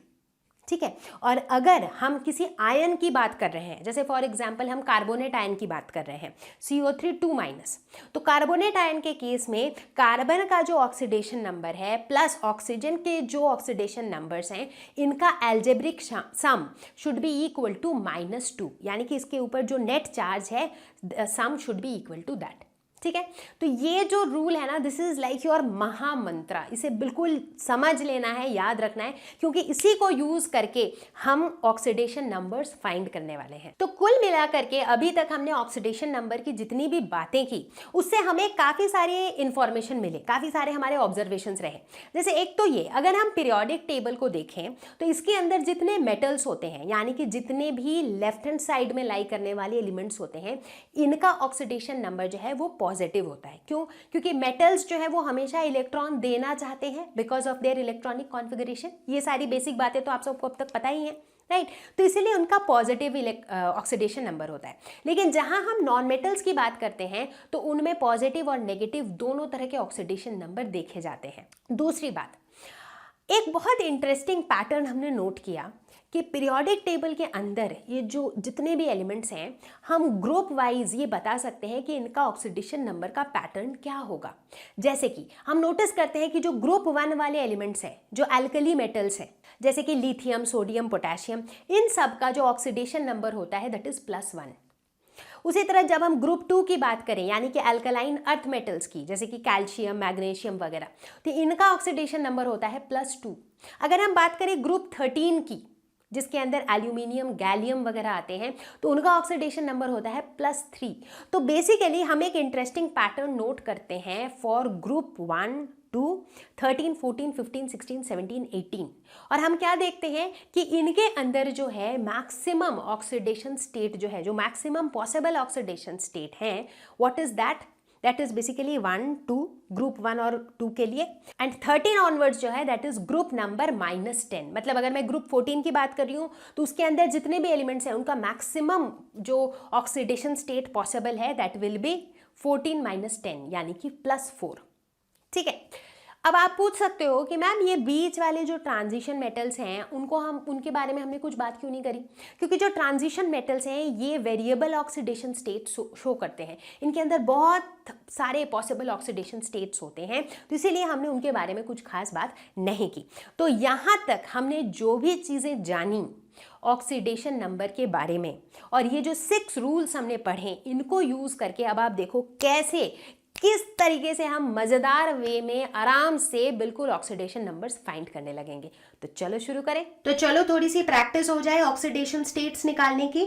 ठीक है, तो हमने पहला एग्जांपल लिया है Na8SO4, और लेटर सपोज मैं कहती हूँ कि इसमें हमें सल्फर की ऑक्सीडेशन स्टेट निकालनी है। ठीक है, तो जिसकी निकालनी होती है उसको हम एज्यूम कर लेते हैं कि लेटर सपोज इसका ऑक्सीडेशन नंबर है X, हमने एज्यूम कर लिया। अब सोडियम का क्या होगा? हमने पढ़ा था एल्कली मेटल्स को बिलोंग करता है सोडियम, तो इसका +1 होगा। हाइड्रोजन का एनीवेज +1 ही होता है, और ऑक्सीजन का क्या होता है मोस्ट ऑफ द केसेस में -2। ठीक है, और ओवरऑल इसके ऊपर कोई चार्ज है नहीं है, तो यानी कि algebraic sum of all these charges will be equal to 0, यानी कि 1 + 1 + x प्लस 4 इंटू -2, क्योंकि ऑक्सीजन के यहाँ पे 4 एटम्स हैं, दिस इज इक्वल टू 0। तो ये हो जाएगा 2 + x - 8 इज इक्वल टू 0, तो x की वैल्यू हो जाएगी +6। तो ऑक्सीडेशन नंबर सल्फर का इसमें हो जाएगा +6। ठीक है, आसान था। चलो एक और एग्जांपल ट्राई करते हैं, जिंक कार्बोनेट। लेट अस से मैं कहती हूँ कि मुझे जिंक का ऑक्सीडेशन नंबर निकालना है, तो इसका निकालना है, तो इसको हमने मान लिया x। कार्बन का हमें पता है क्या होता है, +4, ऑक्सीजन का होता है -2, तो ये क्या हो जाएगा, x + 4 + 3 इंटू -2, क्योंकि 3 ऑक्सीजन एटम है, दिस इज इक्वल टू 0। तो ये होगा x + 4 - 6 इज इक्वल टू 0, तो x इज इक्वल टू हो जाएगा +2। तो +2 हो जाएगा यहाँ पर जिंक का ऑक्सीडेशन स्टेट। अब बात करते हैं इसकी KAlSO4 ठीक है, तो यहाँ पर लेट से कि मुझे निकालना है सल्फर का ऑक्सीडेशन स्टेट। ठीक है, आपको क्वेश्चन में ऐसे ही दिया रहेगा, एक अंडरलाइन किया हुआ रहेगा जिसका ऑक्सीडेशन स्टेट आपको निकालना है। अब पोटेशियम जो है ये फिर से अल्कली मेटल्स, तो +1 होगा। एल्यूमिनियम जो है ये ग्रुप 13 में लाई करता है, तो इसका ऑक्सीडेशन स्टेट क्या होता है, कॉमनली +3। ऑक्सीजन का -2। ठीक है, तो यहाँ पे क्या हो जाएगा, 1 + 3 प्लस इसको तो हमने x मान लिया, +x होगा यहाँ पर कि +2x होगा, क्योंकि ये जो x है देखो इसमें ब्रैकेट डाल के यहाँ पे 2 है, यानी कि 2 सल्फर के एटम्स हैं, तो ये +2x होगा। प्लस ऑक्सीजन भी जो है वो भी इस 2 ब्रैकेट के अंदर है, तो 2 इंटू अंदर 4 ऑक्सीजन एटम्स हैं, तो 4 इंटू -2, तो ये हो जाएगा 4 + 2x प्लस 2 इंटू 4 इंटू -2, तो 4 2 = 8, 8 2 = 16, तो ये हो जाएगा -16 and this is equal to 0। तो ये होगा 2x - 12 इज इक्वल टू 0, तो x इज इक्वल टू 12/2 यानी कि 6। तो यहाँ पर इसका ऑक्सीडेशन स्टेट हो जाएगा +6। तो क्या ये मुश्किल था? बिल्कुल भी नहीं, बहुत ही आसान है ये तो अब यहाँ पर जो टेबल दिख रहा है ये आपको दिखा रहा है कि कॉमनली एलिमेंट्स के कैसे कैसे ऑक्सीडेशन स्टेट्स होते हैं। तो जैसे आप देखो ये हाइड्रोजन है, मैंने एलिमेंट्स के नाम को जो है वो ब्लू से हाईलाइट कर रखा है। तो हाइड्रोजन का जैसे कि +1 है, लिथियम का +1 है, बेरिलियम का +1 +2 दोनों पॉसिबल है, बोरॉन का +1 +2 +3 सारे पॉसिबल हैं। तो इस तरह से ये जो टेबल है ना ये आपको दिखा रहा है कि कैसे कैसे जो एलिमेंट्स के ऑक्सीडेशन स्टेट्स हैं, क्या क्या पॉसिबल ऑक्सीडेशन स्टेट्स होते हैं। तो क्या आप लोगों को याद है थोड़ी देर पहले मैंने कहा था कि ऑक्सीडेशन नंबर जो है ये फ्रैक्शनल भी हो सकता है, कहा था ना। अब आप सोच रहे होगे, आपके दिमाग में यही बात आ रहा होगा कि यार ऑक्सीडेशन नंबर फ्रैक्शनल हो कैसे सकता है, क्योंकि इलेक्ट्रॉन ना तो फ्रैक्शन में शेयर होता है ना ही फ्रैक्शन में ट्रांसफर होता है, तो फिर फ्रैक्शनल कैसे, राइट? और this is a very good question, right, कि मतलब कैसे हो रहा है फिर। लेकिन आप ये एग्जाम्पल्स देखो, अगर हम बात करते हैं कार्बन सब ऑक्साइड, तो यहां पर हम देखते हैं कार्बन का ऑक्सीडेशन नंबर इज 4/3। अगर हम बात करते हैं Br3O8 की, यहां पर ब्रोमीन का ऑक्सीडेशन नंबर इज 16/3। तो इसका मतलब काफी जगहों में हमें फ्रैक्शनल ऑक्सीडेशन नंबर देखने को मिल रहा है। Now the bigger question is why, कैसे हो रहा है ऑक्सीडेशन नंबर फ्रैक्शनल। जैसा कि आपने सोचा था, बिल्कुल सही सोचा था कि इलेक्ट्रॉन्स जो हैं फ्रैक्शन में ट्रांसफर तो नहीं हो सकते, राइट? तो यहां पर हो कुछ और रहा है। अगर इन सभी एग्जाम्पल्स में आप ध्यान दो तो एक चीज आपको कॉमन मिलेगी कि इन हर एग्जाम्पल पे जिस भी एटम का मैं ऑक्सीडेशन नंबर बता रही थी वो एटम एक से ज्यादा थे। जैसे कि अगर मैं कार्बन सब ऑक्साइड की बात करूं तो इसके अंदर 3 कार्बन है, राइट? अब जब हम थोड़ा और डिटेल में जाते हैं तो हम क्या देखते हैं कि ये जो तीनों कार्बन है तीनों का अलग अलग ऑक्सीडेशन नंबर है, राइट? इसमें हम क्या देख रहे हैं कि ये तीनों कार्बन में से 2 कार्बन का ऑक्सीडेशन नंबर है +2 और 1 कार्बन का ऑक्सीडेशन नंबर है 0, राइट? तब होता यह है कि अगर कोई मुझसे पूछे कि यार कार्बन सब ऑक्साइड में कार्बन का ऑक्सीडेशन नंबर कितना है, तो अब हम सोचेंगे कि यार क्या बताए, 0 बताए कि 2 बताए। तो हमने सोचा ठीक है, ऐसे केसेस में एक काम करते हैं कि हम इनके ऑक्सीडेशन नंबर का एवरेज निकाल लेते हैं। तो मेरे पास टोटल 3 कार्बन एटम है और उनमें ऑक्सीडेशन नंबर्स कितने हैं, 2 0 2। तो हमने क्या किया, 2 + 0 + 2 डिवाइडेड बाई 3 यानी कि 4/3। करेक्ट। तो अब सबको समझ में आ गया कि किसी भी इंडिविजुअल एटम पे कभी भी फ्रैक्शनल ऑक्सीडेशन नंबर हो ही नहीं सकता है। फ्रैक्शनल ऑक्सीडेशन नंबर तो तब आता है जब हम एवरेज ऑक्सीडेशन नंबर निकालते हैं। तो चलो अब हम अगला एग्जांपल देखते हैं, Na2S4O6। ठीक है, तो S4O6 2- का जो स्ट्रक्चर है, इसके अंदर हम क्या देखते हैं, हमारे पास 4 सल्फर है। ठीक है, जिसमें से 2 का ऑक्सीडेशन नंबर है 0 और बाकी 2 का ऑक्सीडेशन नंबर है 5। तो अगर इनका हम एवरेज करें तो क्या हो जाएगा, 5 + 0 + 0 + 5 डिवाइडेड बाई 4 यानी कि 10/4 मिल गया फ्रैक्शनल ऑक्सीडेशन नंबर। तो चलो थोड़ी प्रैक्टिस और हो जाए फ्रैक्शनल ऑक्सीडेशन नंबर के जानने के बाद। तो हमारे पास एक पहला कंपाउंड है Ki3। ठीक है, तो अब मान लो कि मुझे ये जो आयोडीन है इसका ऑक्सीडेशन नंबर निकालना है। ठीक है, तो इसको हमने मान लिया X। अब पोटेशियम का हमको पता है ये ग्रुप 1 को बिलोंग करता है, तो इसका ऑक्सीडेशन नंबर +1 हो जाएगा। तो इस पूरे का सम क्या होगा, 0, क्योंकि ये एज सच ये पूरा जो कंपाउंड है उसके ऊपर कोई चार्ज नहीं है, तो ये हो जाएगा 1 + 3 × x = 0। तो फिर 3x = -1, तो x की वैल्यू हो जाएगी -1/3। तो यानी कि ऑक्सीडेशन नंबर कितना हो जाएगा, -1/3। तो इससे क्या पता चलता है कि यहाँ पे 3 आयोडीन एटम्स हैं, तो एक एक के ऊपर -1/3 एक्चुअली है नहीं। This is basically the average oxidation number of the 3 iodine atoms. उन तीनों में शायद अलग अलग वैल्यूज हैं। ठीक है, ठीक इसी तरीके से चलो देखते हैं एसिटिक एसिड का एग्जाम्पल।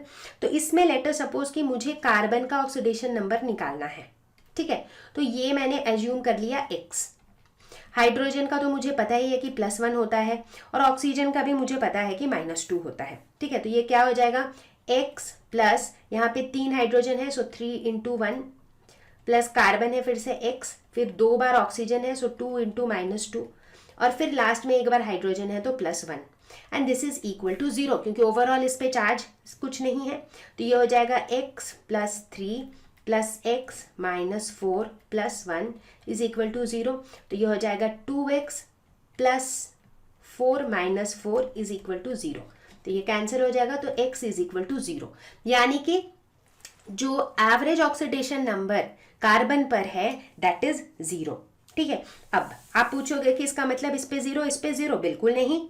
अब इसका अगर स्ट्रक्चर थोड़ा ध्यान से देखो तो स्ट्रक्चर कुछ ऐसे है, राइट, CH3 COOH, कुछ इस तरह का स्ट्रक्चर है।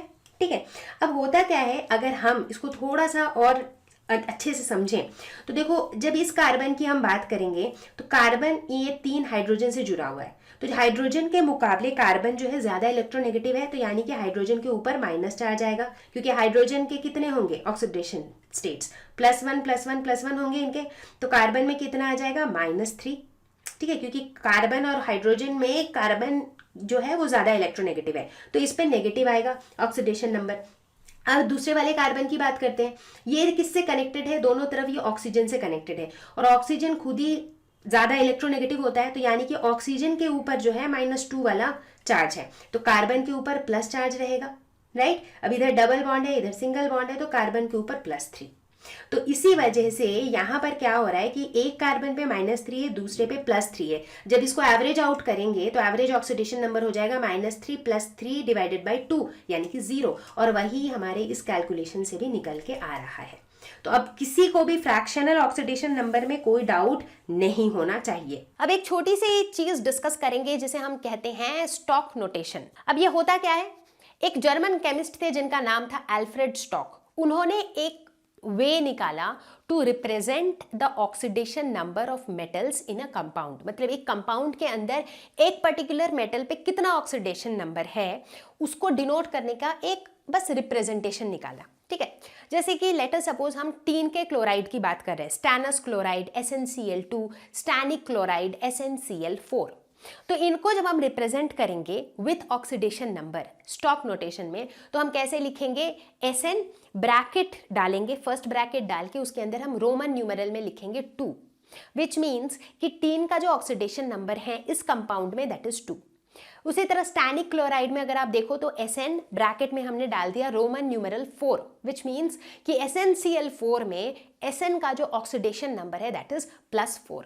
तो मेरे प्यारे बच्चों, अभी तक हमने ऑक्सीडेशन नंबर को अच्छे से सीख लिया है। तो क्या ऑक्सीडेशन नंबर के बेसिस पर हम oxidation, reduction, oxidising agent, reduction, reducing agent, इन सबको डिफाइन कर सकते हैं? बिल्कुल कर सकते हैं। ऑक्सीडेशन मतलब जब भी ऑक्सीडेशन नंबर बढ़ रहा है, रिडक्शन मतलब जब ऑक्सीडेशन नंबर घट रहा है। ठीक है। ऑक्सीडाइजिंग एजेंट मतलब एक ऐसा एजेंट जो ऑक्सीडेशन नंबर को बढ़ा सकता है। रिड्यूसिंग एजेंट मतलब एक ऐसा एजेंट जो ऑक्सीडेशन नंबर को घटा सकता है। और रेडॉक्स रिएक्शन, कोई भी ऐसा रिएक्शन जिसके अंदर हम देख रहे हैं कि ऑक्सीडेशन नंबर में चेंज हो रहा है, मतलब इंक्रीज हो या डिक्रीज हो, basically there is a change in oxidation number, तो उस तरह के रिएक्शन को हम कहते हैं रेडॉक्स रिएक्शन। तो यहाँ पर स्क्रीन पे हमें दिख रहे हैं कुछ ऑक्सीडाइजिंग और रिड्यूसिंग एजेंट्स के एग्जाम्पल, जैसे कि potassium permanganate, potassium dichromate, halogens, potassium iodate, HNO3, nitric acid, manganese dioxide, ये सारे ऑक्सीडाइजिंग एजेंट की तरह काम करते हैं। यानी कि ये क्या करते हैं, दूसरों को जो है ऑक्सीडाइज करते हैं। तो ओवरऑल रिएक्शन में जो ऑक्सीडेशन नंबर है उसको बढ़ने में हेल्प करते हैं। और दूसरी तरफ कुछ रिड्यूसिंग एजेंट्स हैं, जैसे कि ferrous sulphate, stannous chloride, hydrogen sulphide, SO2, sulphur dioxide, oxalic acid, metals like zinc and magnesium, ये काम करते हैं एज रिड्यूसिंग एजेंट्स। तो इसे कुछ ऐसे याद करने की जरूरत नहीं है, this is just for your information कि इस तरह की जो चीजें हैं they behave like oxidising and reducing agents. आम सा सवाल दिमाग में आ ही सकता है कि are all reactions redox reactions? क्या सारे रिएक्शंस जितने भी होते हैं हमारे आसपास वो सारे रेडॉक्स होते हैं? बिल्कुल नहीं। जहां पर भी ऑक्सीडेशन नंबर में कोई चेंज नहीं होता है वो रेडॉक्स रिएक्शन बिल्कुल नहीं होता है। एक एग्जांपल तो आप यहीं के यहीं देख लो, जैसे कि ये रिएक्शन है विथ लेड ऑक्साइड, तो PbO plus HCl gives PbCl2 plus H2O। अगर आप, अब तो आपको आ गया है ऑक्सीडेशन नंबर निकालना, हर एक जगह से आप ऑक्सीडेशन नंबर निकालते रहो और आप देखो, चाहे Pb है, चाहे Cl है, चाहे H है, चाहे O है, किसी का भी ऑक्सीडेशन नंबर में कोई चेंज नहीं आ रहा है। और इसीलिए this is not a redox reaction. ये कैसा रिएक्शन है? This is a simple acid base reaction. तो चलो एक एग्जांपल ट्राई करते हैं। हमें ये कुछ रिएक्शंस दिए हुए हैं और हमें जस्टिफाई करना है कि whether it is a redox reaction और नॉट। ठीक है, रेडॉक्स है कि नहीं ये तो हमें ऑक्सीडेशन नंबर के चेंज से ही पता चलेगा, है ना। तो चलो ट्राई करते हैं, निकालते हैं सबके। सबसे पहले फोकस करते हैं Cu2O पे। अब ऑक्सीजन का क्या होता है ऑक्सीडेशन नंबर? इसका होता है -2। कॉपर का लेटर सपोज हमने मान लिया X ताकि हम निकाल सकें, तो यहाँ फटाफट से कैलकुलेट कर लो। कॉपर यहाँ पे ये जो 2 है ना, ये आप मल्टीप्लाई भी करोगे तो ओवरऑल तो मतलब 0 ही है। तो कॉपर के 2 एटम्स हैं, तो 2x प्लस ऑक्सीजन यहाँ पर एक ही है, सो -2, दिस इज इक्वल टू 0। तो ये हो जाएगा। अब यहाँ पे आप बोलोगे ये पूरा का पूरा मॉलिक्यूल 2 है, तो इसको 2 से अगर मल्टीप्लाई कर भी दोगे तब भी इधर तो 0 ही है, तो इट्स ऑल द सेम। तो ये हो जाएगा 2x इज इक्वल टू 2, यानी कि x इज इक्वल टू +1। तो कॉपर के ऊपर ऑक्सीडेशन स्टेट है +1। ठीक है, अब चलो बात करते हैं Cu2S की।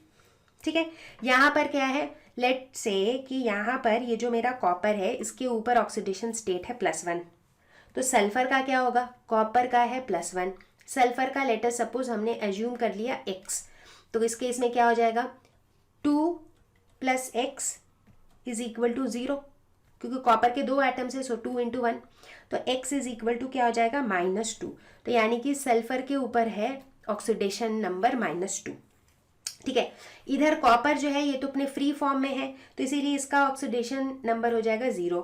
यहाँ सल्फर डाइऑक्साइड की अगर बात करें तो ऑक्सीजन पे तो होता है कितना, -2, ऑक्सीजन पे होता है -2, सल्फर का मान लो हमने एज्यूम किया x, तो ये क्या हो जाएगा, x + 2 × -2 इज इक्वल टू 0। ठीक है, तो ये हो जाएगा x इज इक्वल टू +4, तो यानी कि सल्फर के ऊपर हो जाएगा +4। ठीक है, तो सबसे पहला हमारा यही काम रहता है कि हम सबके ऑक्सीडेशन नंबर्स लिख लेते हैं। ठीक है, अब देखो कहाँ पर ऑक्सीडेशन नंबर बढ़ रहा है और कहाँ पर घट रहा है। तो अगर हम कॉपर की बात करें तो हम क्या देखते हैं कि पहले कॉपर के ऊपर था +1 और अब कॉपर के ऊपर है 0। तो यानी कि क्या हो रहा है, Cu2O से Cu बनने में ऑक्सीडेशन नंबर रिड्यूस हो रहा है। तो यहाँ पर क्या हो रहा है, यहाँ पर हो रहा है रिडक्शन। क्या कहीं पर ऑक्सीडेशन नंबर बढ़ रहा है? बिल्कुल बढ़ रहा है। अगर हम सल्फर की बात करें तो यहाँ पर सल्फर में था -2 और यहाँ पर सल्फर में है +4, तो यहाँ पर क्या हो रहा है, ऑक्सीडेशन नंबर बढ़ रहा है, यानी कि यहाँ पर हो रहा है ऑक्सीडेशन। तो क्या ये रेडॉक्स रिएक्शन है? बिल्कुल है, बिल्कुल है ये रेडॉक्स रिएक्शन, क्योंकि यहाँ पर Cu2O जो है वो रिड्यूस हो रहा है, Cu2S जो है यहाँ सल्फर जो है that is getting oxidised, right. तो अगर मैं पूछूं यहाँ पर ऑक्सीडाइजिंग एजेंट और रिड्यूसिंग एजेंट कौन सा होगा, जो ऑक्सीडाइज हो रहा है वो रिड्यूसिंग एजेंट, जो रिड्यूस हो रहा है वो ऑक्सीडाइजिंग एजेंट, सिंपल, ठीक है। चलो अब दूसरा एग्जाम्पल देखते हैं। Fe2O3 + 3CO gives Fe + 3CO2, ठीक है। फिर से वही करेंगे, पहले तो हम ऑक्सीडेशन नंबर को करेंगे कैलकुलेट, ओके। चलो करते हैं। तो अब जैसे ऑक्सीजन का तो हमें पता ही है क्या होता है, -2, तो x Fe का हम मान लेते हैं x, तो क्या हो जाएगा 2x + 3 × -2 = 0, तो ये हो जाएगा 2x - 6 = 0, तो x = +3, तो मतलब आयरन के ऊपर ऑक्सीडेशन नंबर है +3, ठीक है। अब बात करते हैं कार्बन मोनोऑक्साइड की, ठीक है। तो ऑक्सीजन पे -2, तो कार्बन पे कितना हो जाएगा, चलो इसको भी करके देखते हैं। कार्बन पे लेट्स से x, इसको मान लेते हैं x, तो x + -2 = 0, तो यानी कि x = +2, तो यहाँ कार्बन के ऊपर हो जाएगा +2। अब यहाँ पे Fe जो है ये क्या है, फ्री स्टेट में है, तो इसमें हो जाएगा 0। यहाँ CO2 की अगर बात करें तो O के ऊपर कितना है, -2 है, तो कार्बन के ऊपर लेट अस सपोज x है, तो ये हो जाएगा x + 2 × -2 = 0, तो यहाँ पर x हो जाएगा =4, तो यानी कि इस कार्बन के ऊपर +4 है, ठीक है। तो ऑक्सीडेशन नंबर में चेंज हो रहा है, बिल्कुल हो रहा है। देखो आयरन का जो ऑक्सीडेशन नंबर है ये पहले था +3 और अभी हो गया है 0, तो यानी कि ऑक्सीडेशन नंबर डिक्रीज हो रहा है, तो इसे हम क्या कहेंगे, रिडक्शन। और अगर हम कार्बन की बात करें तो हम क्या देख रहे हैं, इसका पहले था +2 और अब हो गया है +4, यानी कि ऑक्सीडेशन नंबर बढ़ रहा है, तो इसे हम क्या कहेंगे, ऑक्सीडेशन। तो फिर क्या कहते हो, क्या ये एक रेडॉक्स रिएक्शन है? बिल्कुल है। तो देखो मुश्किल नहीं है, बट आपको पेशेंस के साथ हर एक का ऑक्सीडेशन नंबर अच्छे से निकालना पड़ेगा। इसीलिए मैंने कहा था कि ऑक्सीडेशन नंबर ढंग से निकालना जो है is very very very important. चलो आगे बढ़ते हैं। ये क्वेश्चन कह रहा है कि राइट फॉर्मूलाज, यहाँ पे कुछ कुछ नोटेशन में, स्टॉक नोटेशन में लिखा हुआ है, इनके फॉर्मूला लिखो आप। तो पहला क्या है, mercury chloride, mercury 2 chloride, mercury का सिंबल क्या होता है, Hg, क्लोराइड का क्या होता है, Cl। तो मरकरी 2 यानी कि इसका ऑक्सीडेशन स्टेट क्या है, 2+, ठीक है। क्लोरीन का क्या होता है, -1।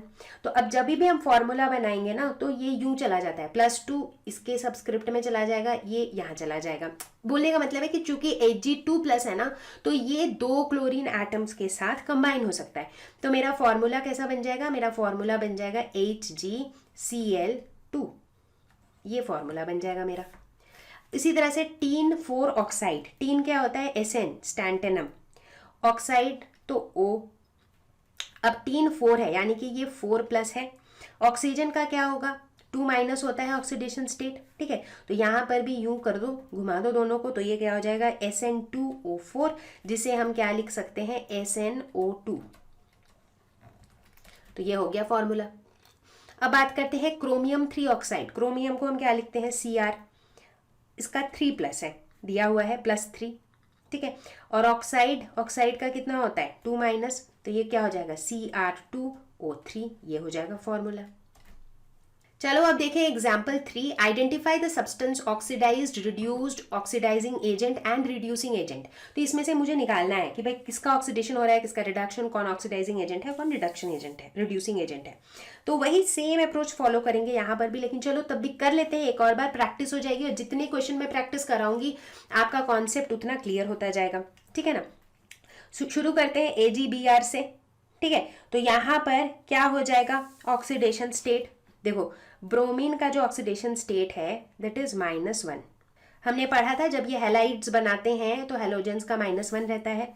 अब इसका -1 है तो Ag का कितना हो जाएगा, अगर x भी मानो तो x - 1 = 0, तो x की वैल्यू हो जाएगी +1, तो Ag का हो जाएगा +1, ठीक है।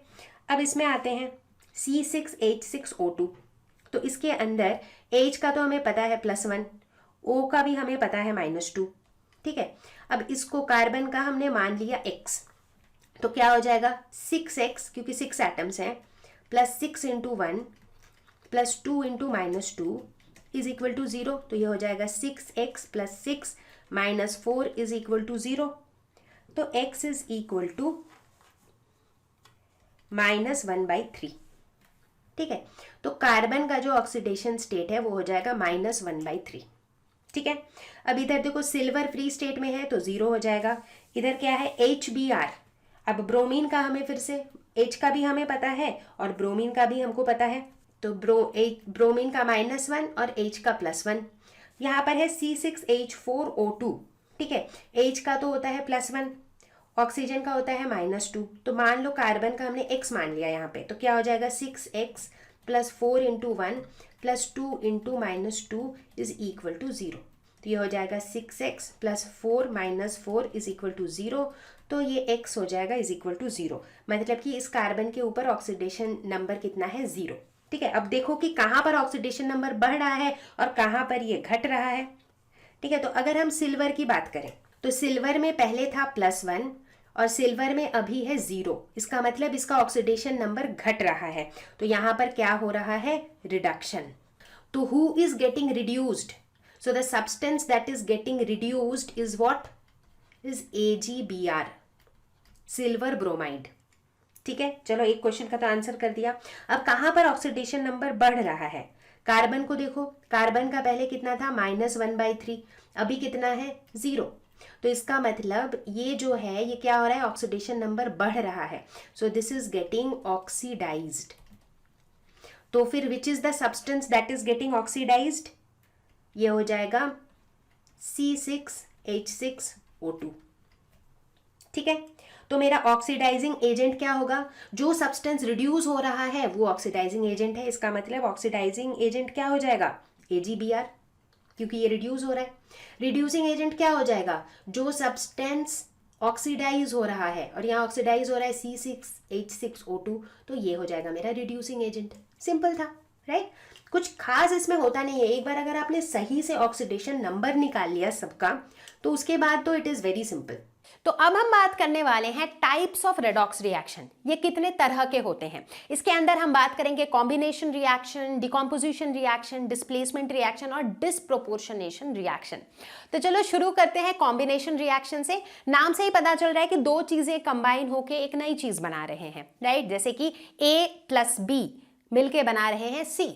यहां पर सिर्फ यही बात ध्यान देना है कि A या B में से एटलीस्ट एक सब्सटेंस जो है वो अपने एलिमेंटल फॉर्म में होना चाहिए, या तो दोनों अपने एलिमेंटल फॉर्म में हो या एटलीस्ट एक अपने एलिमेंटल फॉर्म में हो। जैसे कि अगर हम इस रिएक्शन की बात करें, carbon plus O2 gives CO2, तो यहाँ पर क्या हो रहा है, obviously carbon is getting oxidised, इसमें ऑक्सीजन ऐड हो रहा है। एट द सेम टाइम हम देख रहे हैं कि कार्बन जो है अपने एलिमेंटल फॉर्म में है, राइट? तो this is an example of combination redox reaction. जो दूसरा टाइप है दैट इज डिकॉम्पोजिशन। तो डिकॉम्पोजिशन मतलब डिकॉम्पोज हो जाना, टूट जाना। तो डिकॉम्पोजिशन रिएक्शन में कुछ ऐसा होता है कि एक कंपाउंड टूट के दो कंपाउंड बनाते हैं। जैसे मान लो अगर A है तो A will form B + C। ठीक है, तो एक तरह से अगर आप देखो तो डिकॉम्पोजिशन रिएक्शन जो है ये कॉम्बिनेशन रिएक्शन का एग्जैक्ट ऑपोजिट है। कॉम्बिनेशन में A और B मिलके C बना रहे थे, यहाँ पर A जो है वो टूट के B और C बना रहे हैं, करेक्ट? तो चलो डिकॉम्पोजिशन रिएक्शन के कुछ एग्जांपल्स देखते हैं। तो चलो डिकॉम्पोजिशन रिएक्शन का ये पहला एग्जांपल देखते हैं। 2H2O gives 2H2 + O2। ठीक है, तो यहाँ पर हाइड्रोजन जो है +1 ऑक्सीडेशन स्टेट है, ऑक्सीजन का -2। यहाँ पर हाइड्रोजन का क्या है, फ्री स्टेट में है तो 0 है। ऑक्सीजन किस में है, फ्री स्टेट में है तो 0 है। ठीक है, तो क्या हो रहा है, यहाँ पर हमको दिख रहा है कि हाइड्रोजन का जो ऑक्सीडेशन नंबर है वो +1 से 0 हो रहा है, यानी कि ये क्या हो रहा है, रिडक्शन। दूसरी तरफ अगर ऑक्सीजन का हम देखें तो -2 से 0 हो रहा है, यानी कि ऑक्सीडेशन नंबर बढ़ रहा है। तो यहाँ पर क्या हो रहा है, ऑक्सीडेशन। ठीक है, तो यहाँ ये क्या हो गया, एक रेडॉक्स रिएक्शन हो गया। एट द सेम टाइम ये एक डिकॉम्पोजिशन रिएक्शन भी है। चलो एक और एग्जाम्पल देखते हैं। KClO3 gives KCl + 3O2। तो यहाँ भी अगर हम ऑक्सीडेशन नंबर निकालें तो हम देखेंगे पोटेशियम के ऊपर है +1, क्लोरीन के ऊपर है +5 और ऑक्सीजन के ऊपर है -2। और यहाँ पर पोटेशियम के ऊपर है +1, क्लोरीन के ऊपर है -1, O2 ये फ्री स्टेट में है तो इसके ऊपर है 0। ठीक है, तो यहाँ पर हम क्या देखते हैं, अगर पोटेशियम पे फोकस करें तो पोटेशियम में नो चेंज, कोई ऑक्सीडेशन नहीं हो रहा है, कोई रिडक्शन नहीं हो रहा है, पोटेशियम का ऑक्सीडेशन नंबर में कोई चेंज नहीं है। बट अब अगर हम क्लोरीन की बात करें तो इसका पहले कितना था +5 और अभी कितना है -1, राइट। मतलब ऑक्सीडेशन नंबर जो है वो घट रहा है, तो यानी कि क्या हो रहा है, रिडक्शन। दूसरी तरफ अगर हम ऑक्सीजन की भी बात करें तो पहले कितना था -2, अभी कितना है 0, यानी कि ऑक्सीडेशन नंबर जो है वो बढ़ रहा है, तो दैट इज बेसिकली ऑक्सीडेशन। तो ये ऐसे एग्जाम्पल्स हैं जहां पर डिकम्पोजिशन तो हो ही रहा है, एक सब्सटेंस स्प्लिट होके दो चीजें बना रहे हैं, बट यहाँ पे रिडक्शन और ऑक्सीडेशन भी हो रहा है। So this is an example of decomposition redox reaction. तो बच्चों यहाँ पर एक बहुत इंपॉर्टेंट चीज ध्यान देनी है कि सारे डिकम्पोजिशन रिएक्शंस रेडॉक्स नहीं होते हैं, वही डिकम्पोजिशन रिएक्शन रेडॉक्स होते हैं जहां पर ऑक्सीडेशन नंबर का चेंज पाया जाता है। एक एग्जाम्पल लेते हैं, जैसे अगर हम बात करें decomposition of calcium carbonate CaCO3 decompose होके क्या बनाएगा, CaO + CO2। बट अगर यहाँ पर आप सबके ऑक्सीडेशन नंबर्स कैलकुलेट करो तो आप देखोगे ना तो कैल्शियम, ना ही कार्बन, ना ही ऑक्सीजन का ऑक्सीडेशन नंबर में कोई चेंज हो रहा है, विच मीन्स ये एक डिकम्पोजिशन रिएक्शन तो है but this is not a redox reaction. अब बात करेंगे हम डिस्प्लेसमेंट रिएक्शन की। इस रिएक्शन के बारे में आपने पहले भी सुन रखा है। डिस्प्लेसमेंट रिएक्शन होता क्या है, जब एक कोई एलिमेंट जो है वो दूसरे को उसके कंपाउंड से धक्का मार के उसका जगह ले लेता है, सो दैट इज डिस्प्लेसमेंट। जैसे कि अगर इसका एक जनरल फॉर्म देखें, मान लो x कंबाइन कर रहा है YZ के साथ, ठीक है। अब x ने क्या किया, y को उसके कंपाउंड से धक्का मार दिया, y को भगा दिया और खुद बना लिया XZ और y बेचारा अलग निकल गया। तो ये है हमारा एक टिपिकल डिस्प्लेसमेंट रिएक्शन। अब यहाँ पर फिलहाल इस कॉन्टेक्स्ट में हम दो तरह के डिस्प्लेसमेंट रिएक्शन की बात करेंगे, एक तो मेटल डिस्प्लेसमेंट रिएक्शन और एक नॉन मेटल डिस्प्लेसमेंट रिएक्शन। तो चलो इन्हें देखते हैं थोड़ा और डिटेल में। तो सबसे पहले बात करेंगे हम मेटल डिस्प्लेसमेंट की। तो इसमें होता क्या है कि किसी भी कंपाउंड का जो मेटल होता है that is displaced by another metal, इसीलिए इसका नाम है मेटल डिस्प्लेसमेंट रेडॉक्स रिएक्शन। जैसे कि यहाँ पे देखो दो मेटल्स इन्वॉल्व है, एक हो कॉपर और दूसरा है जिंक।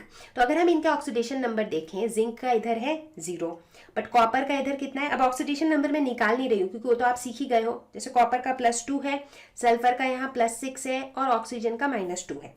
इस तरफ अगर देखें ये कॉपर फ्री स्टेट में है तो इसका 0 है, जिंक जो है यहाँ पर +2 है, सल्फर जो है यहाँ पर +6 है और ऑक्सीजन जो है वो यहाँ पे -2 है। ठीक है, तो देखो अगर कॉपर पे ध्यान दो तो कॉपर का पहले कितना था, कॉपर का पहले था +2, अभी कितना है 0।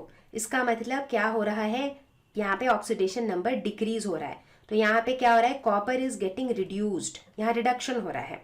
दूसरी तरफ अगर हम जिंक पे फोकस करें तो पहले जिंक का था 0, अभी जिंक का है +2, यानी कि ऑक्सीडेशन नंबर बढ़ रहा है। So zinc is getting oxidised, तो ये एक रेडॉक्स रिएक्शन हो गया, राइट। ठीक इसी तरह आपको और एग्जाम्पल्स मिल जाएंगे। जैसे यहाँ पर एक और एग्जाम्पल है टाइटेनियम के साथ, TiCl4 + Mg gives Ti + MgCl2।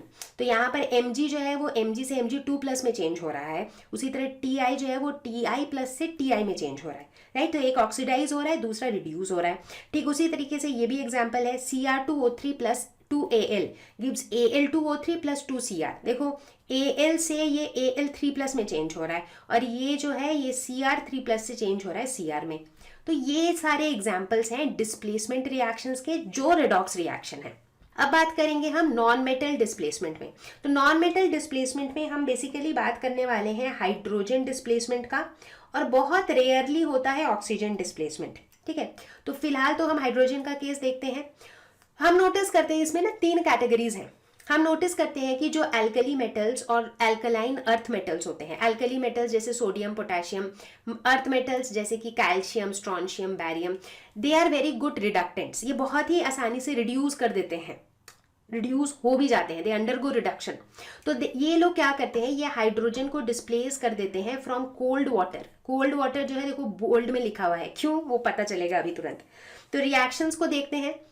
अगर रिएक्शन पे ध्यान दो तो देखो सोडियम है, कैल्शियम है, ये वाटर के साथ मिलके क्या करते हैं, वाटर के अंदर जो H प्लस और OH माइनस है ना, उस H प्लस को हटा देते हैं और उसकी जगह ले लेते हैं, राइट। तो इसीलिए बना दिया है NaOH और H2 जो है वो मेरा रिलीज हो गया है। तो सोडियम जो है वो पहले Na था, Na से Na प्लस फॉर्म में चला गया है, मतलब क्या हो गया है, ऑक्सीडाइज हो गया है, और ये जो वाटर है ये रिड्यूस हो गया है, तो ये रेडॉक्स रिएक्शन हो गया। उसी तरह यहाँ भी कैल्शियम जो है वो Ca से Ca2 प्लस में चला गया है बाय लूजिंग इलेक्ट्रॉन्स, राइट। तो वहाँ पर भी ऑक्सीडेशन हो रहा है और H2O जो है वो रिड्यूस हो गया है, ठीक है। तो ये एक कैटेगरी है डिस्प्लेसमेंट रिएक्शन का, मतलब नॉन मेटल डिस्प्लेसमेंट। एक दूसरा कैटेगरी आएगा कि कुछ ऐसे मेटल्स होते हैं जो कोल्ड वाटर के साथ रिएक्ट नहीं करते हैं, लेकिन वो लोग एसिड से हाइड्रोजन को डिस्प्लेस कर सकते हैं, जैसे कि जिंक, मैग्नीशियम, आयरन, इन सब के साथ अगर हम एसिड को रिएक्ट कराएं, जैसे कि HCl, तो देखो यहाँ पर भी ये H प्लस को यहाँ से भगा के और Zn इसकी जगह ले रहा है और बना रहा है ZnCl2, MgCl2, FeCl2। तो इनमें भी क्या हो रहा है, जैसे जिंक, मैग्नीशियम, आयरन, ये अपने जीरो ऑक्सीडेशन स्टेट से चले जा रहे हैं Zn2 प्लस वाले ऑक्सीडेशन स्टेट में, यानी कि ये लोग ऑक्सीडाइज हो जा रहे हैं, राइट। और HCl को क्या कर रहे हैं, HCl को रिड्यूस कर दे रहे हैं। तो चूंकि जिंक, मैग्नीशियम, आयरन ये लोग क्या हो रहे हैं, ऑक्सीडाइज हो रहे हैं, so they act as reducing agents.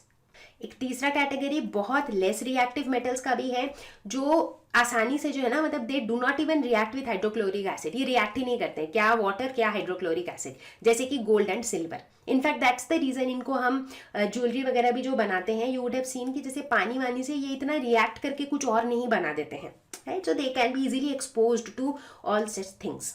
तो अब बारी है डिस्प्रोपोर्शनेशन रिएक्शन की। ये एक बहुत ही यूनिक सा रिएक्शन है। इस रिएक्शन में कुछ ऐसा होता है कि एक एलिमेंट जो एक पर्टिकुलर ऑक्सीडेशन स्टेट में है वो ऑक्सीडाइज भी हो रहा है और वो रिड्यूस भी हो रहा है और साइमल्टेनियसली हो रहा है, मतलब एक साथ में वो ऑक्सीडाइज और रिड्यूस दोनों हो रहा है, करेक्ट। बड़ा इंटरेस्टिंग सा है। तो इसका मतलब इस तरह के रिएक्शन में हमें एक ना एक एलिमेंट ऐसा मिलता है जो कम से कम 3 ऑक्सीडेशन स्टेट्स में है। कैसे? पहले उसका कोई एक ऑक्सीडेशन स्टेट है जो रिएक्टेंट के साइड में हमें देखने को मिलता है, वो ऑक्सीडाइज होके एक और ऑक्सीडेशन स्टेट में जा रहा है और वो साइमल्टेनियसली रिड्यूस भी हो रहा है, तो रिड्यूस होके एक और ऑक्सीडेशन स्टेट में जा रहा है।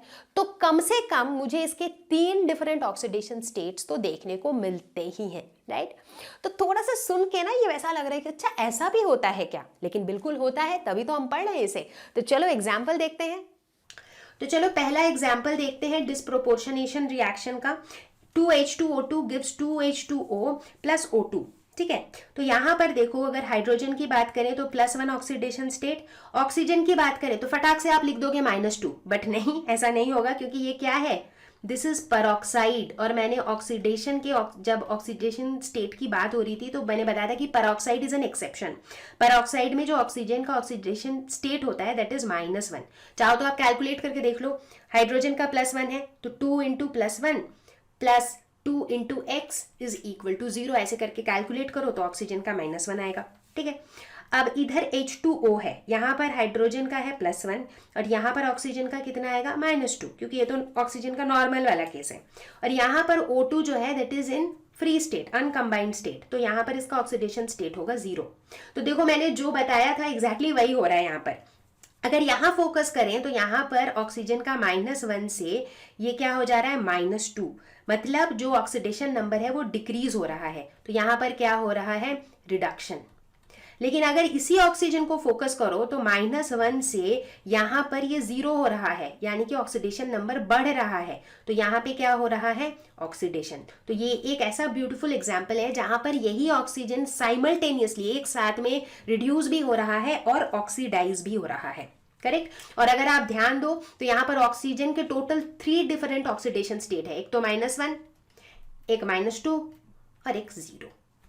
तो इसी को हम कहते हैं डिस्प्रोपोर्शनेशन रिएक्शन। एक और एग्जाम्पल हम देख सकते हैं, जैसे मान लो यहाँ पर इस वाले रिएक्शन में अगर आप फॉस्फोरस पे फोकस करो तो आप देखोगे यहाँ पर P4 फ्री स्टेट में है, अनकम्बाइंड स्टेट में है, तो इसका 0 ऑक्सीडेशन स्टेट है।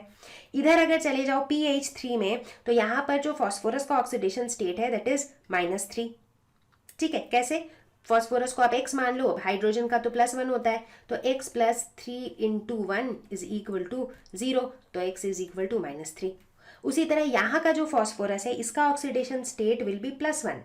वो भी कैसे, वो भी तो हमें पता ही है, हाइड्रोजन का +1 होता है, ऑक्सीजन का -2 होता है, करके देख लो, आ जाएगा। तो यहाँ भी देखो फॉस्फोरस 3 डिफरेंट ऑक्सीडेशन स्टेट्स में एग्जिस्ट करता है, और वो भी कुछ इस तरीके से कि 0 से -3 मतलब ऑक्सीडेशन नंबर घट रहा है, so this is undergoing reduction. दूसरी तरफ क्या हो रहा है, 0 से +1 यानी कि ऑक्सीडेशन नंबर बढ़ रहा है, यानी कि ऑक्सीडेशन हो रहा है, तो फॉस्फोरस भी यहाँ पे साइमल्टेनियसली ऑक्सीडाइज और रिड्यूस हो रहा है। So this is also an example of disproportionation reaction. तो बच्चा पार्टी, अभी तक आई होप सब चीजें बिल्कुल क्लियरली समझ में आ रही हैं। तो अब हम पहुंच चुके हैं एक बहुत इंपॉर्टेंट टॉपिक पे, जो कि है बैलेंसिंग रेडॉक्स रिएक्शन, कि रेडॉक्स रिएक्शन को बैलेंस कैसे करते हैं। तो यहां पर हम 2 मेथड सीखेंगे।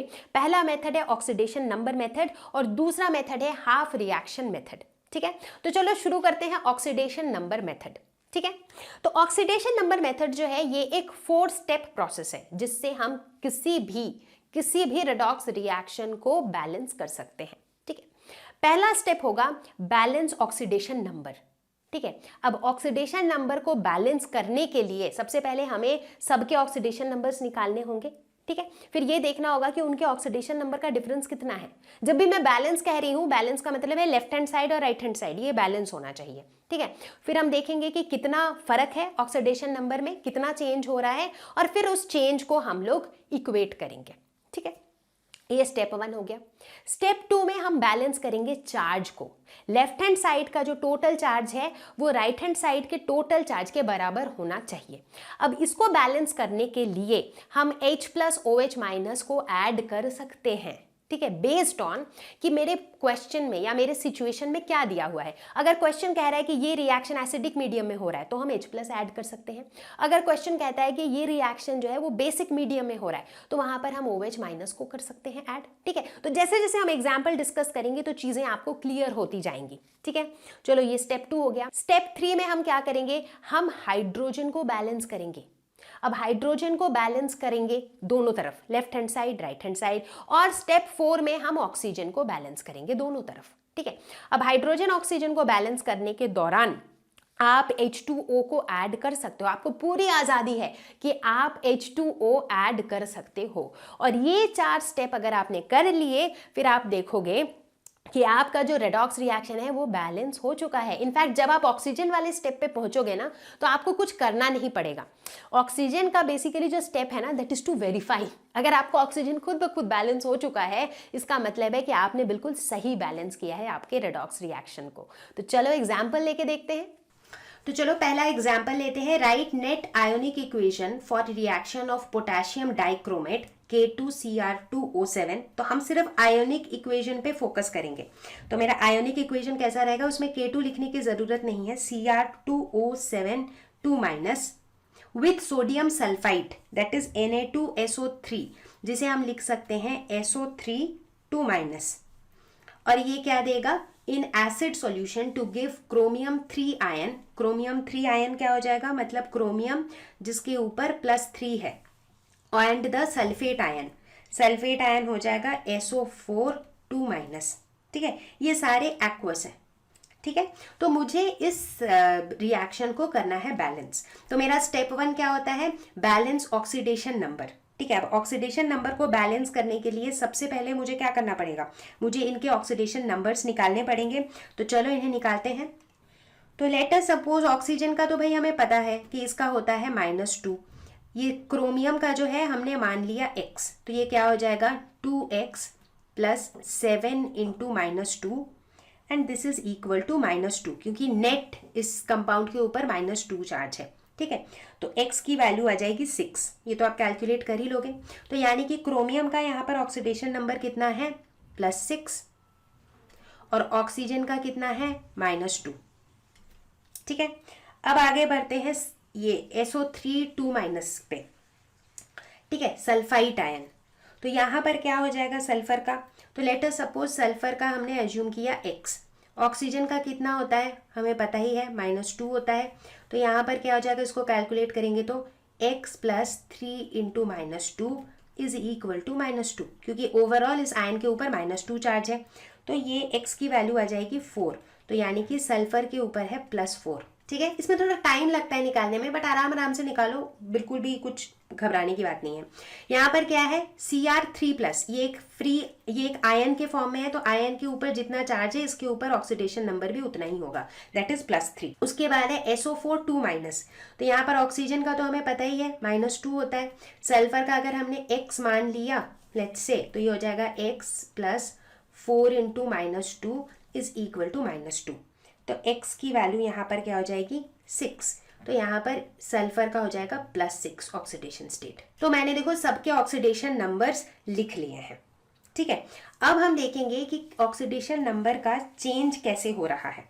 तो हम यहाँ पे देखेंगे कि क्रोमियम का इधर कितना था +6 और क्रोमियम का इधर कितना है +3, राइट। तो यानी कि क्रोमियम के केस में क्या हो रहा है, मेरा ऑक्सीडेशन नंबर जो है वो डिक्रीज हो रहा है, राइट। तो क्रोमियम के केस में मेरा ऑक्सीडेशन नंबर डिक्रीज हो रहा है, और कितने से डिक्रीज हो रहा है 3 से। जहां पे भी डिक्रीज हो रहा है मतलब उसको हम माइनस लिख रहे हैं क्योंकि घट रहा है। ठीक है, अब दूसरी तरफ देखो कहां पर ऑक्सीडेशन नंबर बढ़ रहा है। सल्फर का केस देखो, पहले कितना था +4, अभी कितना है +6, तो +4 से +6 में सल्फर का ऑक्सीडेशन नंबर जो है वो बढ़ रहा है, और कितना बढ़ रहा है +2। अब हमें इसे बैलेंस करना है। बैलेंस हम कैसे करते हैं, ये -3 घट रहा है, ये +2 बढ़ रहा है। ठीक है, तो इसको हम ऐसे बैलेंस करेंगे कि ये जो घटना और बढ़ना है ये दोनों सेम हो जाए, मतलब अगर ये 3 घटे तो वो भी 3 घटे, अगर ये 2 बढ़े तो वो भी 2 बढ़े। ठीक है, तो उसको हम कैसे कर सकते हैं, किसी चीज से मल्टीप्लाई करके। मान लो इसको हमने 2 से मल्टीप्लाई कर दिया और इसको हमने 3 से मल्टीप्लाई कर दिया, तो इधर अगर 6 घट रहा है तो इधर 6 बढ़ रहा है, तो दोनों तरफ बैलेंस हो गया। तो बस ऐसे ही हम ऑक्सीडेशन नंबर को बैलेंस करते हैं। ठीक है, तो यहां पर हमने क्या किया, इसको कर दिया 2 से मल्टीप्लाई, इसको ऊपर वाले को कर दिया 3 से मल्टीप्लाई।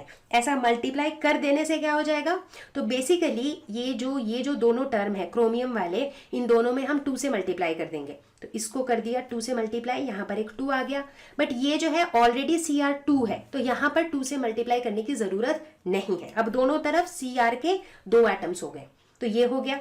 दूसरे वाले को क्या किया, 3 से मल्टीप्लाई किया। ठीक है, तो यानी कि यहाँ पर जो मेरा सल्फाइट आयन है, यहाँ भी हम 3 से मल्टीप्लाई कर देंगे S के आगे, और इधर जो सल्फेट आयन है यहाँ भी हम 3 से मल्टीप्लाई कर देंगे इस S के आगे। ठीक है, तो अब यहाँ जाके मेरा स्टेप 1 हो गया है खत्म। तो इस तरह से पूरा ऑक्सीडेशन नंबर बैलेंस होता है। ठीक है, यहाँ तक क्लियर है, बस बहुत बढ़िया। थोड़ा घिचपिच हो जा रहा है इसीलिए मैं अलग कलर यूज कर रही हूँ, बट समझना बहुत जरूरी है आपको। अब हम बढ़ेंगे स्टेप 2 की तरफ। तो जब हम स्टेप 2 पर आ पहुंचे हैं तो मेरे पास क्या है रिएक्शन, तो अभी तक हमने जो रिएक्शन लिखा है उसके हिसाब से Cr2O7 2- plus 3SO3 2- gives 2Cr3 plus 3SO4 2-। तो स्टेप 2 में हम करेंगे बैलेंस किसको, हम चार्ज को बैलेंस करेंगे, यही हमारा टास्क है। तो उसके लिए क्या करेंगे, सबसे पहले तो लिखो कि भाई क्या क्या कितना कितना चार्ज है लेफ्ट हैंड साइड और राइट हैंड साइड पे। ठीक है, तो यहाँ पर हम चार्ज पहले नोट करते हैं कि लेफ्ट हैंड साइड पे कितना है चार्ज। लेफ्ट हैंड साइड पे देखो, पहले वाले Cr2O7 में टोटल कितना चार्ज है -2, SO3 में कितना चार्ज है -2, बट ऐसे 3 एटम्स हैं इसके, तो +3 इंटू -2 इतना ही है लेफ्ट हैंड साइड में, तो -2 -6 यानी कि कितना हो जाएगा -8, राइट। अब यहाँ पर हमें एक चीज और ध्यान देना है कि ये कैसे सॉल्यूशन में रिएक्शन हो रहा है। क्वेश्चन में दिया हुआ है कि ये एसिडिक सॉल्यूशन में हो रहा है, तो हम क्या करेंगे, हम अपने रिएक्टेंट वाले साइड पे एक H+ को भी ऐड करेंगे, तो रिएक्टेंट वाले साइड पे एक H+ ऐड हो जाएगा। ठीक है, तो उस केस में जो लेफ्ट हैंड साइड वाला चार्ज है यहाँ पर एक और +1 आ जाएगा, क्योंकि H+ में +1 चार्ज होता है। तो कुल मिला के लेफ्ट हैंड साइड में मेरा टोटल चार्ज हो जाएगा -7। अब बात करते हैं राइट हैंड साइड की। तो राइट हैंड साइड में टोटल चार्ज कितना है, 2 इंटू +3 इंटू -2, राइट। तो +6 -6 ये हो जाएगा 0। बट हमें क्या करना है, हमें दोनों तरफ के चार्ज को बैलेंस करना है। ठीक है, बैलेंस कैसे कर सकते हैं, H+ और ऐड करके, ठीक है। तो अगर इन दोनों को बैलेंस करना है, इसका मतलब मुझे लेफ्ट हैंड साइड पे प्लस 7H प्लस करना पड़ेगा। 7H प्लस मतलब इधर प्लस 7 और हो जाएगा तो ये भी 0 हो जाएगा। तो यानी कि ये जो पहले हमने H प्लस ऐड किया था, इसके साथ एक फिर से हमें 7H प्लस और ऐड करना है। तो ये H plus plus 7H plus, तो ये कितना हो जाएगा, ये हो जाएगा 8H प्लस। ठीक है। तो यहां पर खत्म हो गया हमारा स्टेप नंबर 2, क्योंकि स्टेप नंबर 2 में हमने क्या कर दिया, चार्ज को हमने बैलेंस कर दिया। ठीक है। अब शुरू करेंगे हम स्टेप नंबर 3। तो जब हम स्टेप नंबर 3 शुरू कर रहे हैं, तब तक हमारे पास कैसा है अब हमारा रिएक्शन। मेरे पास ये रिएक्शन है। अब मेरा टास्क क्या है कि बैलेंस हाइड्रोजन। अब मुझे हाइड्रोजन बैलेंस करना है। ठीक है। देखो, हाइड्रोजन मेरे लेफ्ट हैंड साइड में कितना है, 8, और मेरे राइट हैंड साइड पे कितना है, 1 भी नहीं। तो हाइड्रोजन बैलेंस करने के लिए हम क्या कर सकते हैं, हम H2O ऐड कर सकते हैं, उसकी हमें पूरी आज़ादी है। तो इस तरफ हम H2O ऐड कर देते हैं। कितना H2O ऐड करेंगे, जितना इधर है हाइड्रोजन, इधर 8 हाइड्रोजन है, तो इधर भी 8 हाइड्रोजन चाहिए मुझे। तो 8 हाइड्रोजन के लिए मुझे 4H2O ऐड करना पड़ेगा, जो कि मैंने कर दिया। तो मेरा स्टेप 3 भी कंप्लीट हो गया, बैलेंस हो गया हाइड्रोजन। अब बचा आखिरी स्टेप, बैलेंस ऑक्सीजन। अब ये स्टेप कहता है कि आखिरी स्टेप में ना बाय डिफॉल्ट ही आपका ऑक्सीजन बैलेंस्ड ही हुआ होगा, और अगर ऐसा हो गया है तो मतलब आपका जो रेडॉक्स रिएक्शन है वो बैलेंस्ड हो चुका है। तो देखो, लेफ्ट हैंड साइड में कितने ऑक्सीजन है, यहाँ पर है 7 और यहाँ पर है 9, 3 × 3, तो 9 + 7 यानी कि 16 ऑक्सीजन है लेफ्ट हैंड साइड पे। तो लेफ्ट हैंड साइड पे है 16 oxygen, correct. Right hand side पे कितने हैं, 4 × 3 = 12 + 4 13 14 15 16, इधर भी है 16 ऑक्सीजन। तो इसका मतलब दोनों तरफ ऑक्सीजन ऑलरेडी बैलेंस्ड है, विच मीन्स कि ये जो मेरा रेडॉक्स रिएक्शन है, this is a balanced redox reaction. अब देखो, रेडॉक्स रिएक्शन का जो बैलेंसिंग है ना बच्चे, इसको सिर्फ ये देख के आप सोचोगे कि आपका हो गया है तो चलेगा नहीं, इसको आपको करके ही देखना पड़ेगा, क्योंकि ये ना स्टेप बाय स्टेप जब तक आप खुद से करके नहीं देखोगे तो आप फंस जाओगे। ठीक है। तो इसीलिए ताकि थोड़ा कॉन्सेप्ट और क्लियर हो जाए, मैं एक एग्जाम्पल और करवाती हूँ।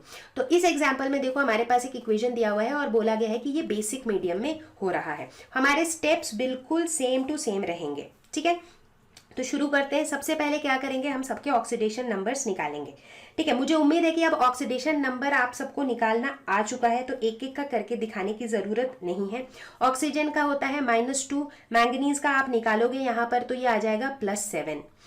यहाँ पे है I-, इसका हो जाएगा -1, क्योंकि ये एक फ्री आयन है, तो आयन का जो चार्ज है वही ऑक्सीडेशन नंबर हो जाएगा। यहाँ पर ऑक्सीजन का वापस से -2, मैंगनीज का अगर आप निकालोगे तो ये आएगा +4। ठीक है।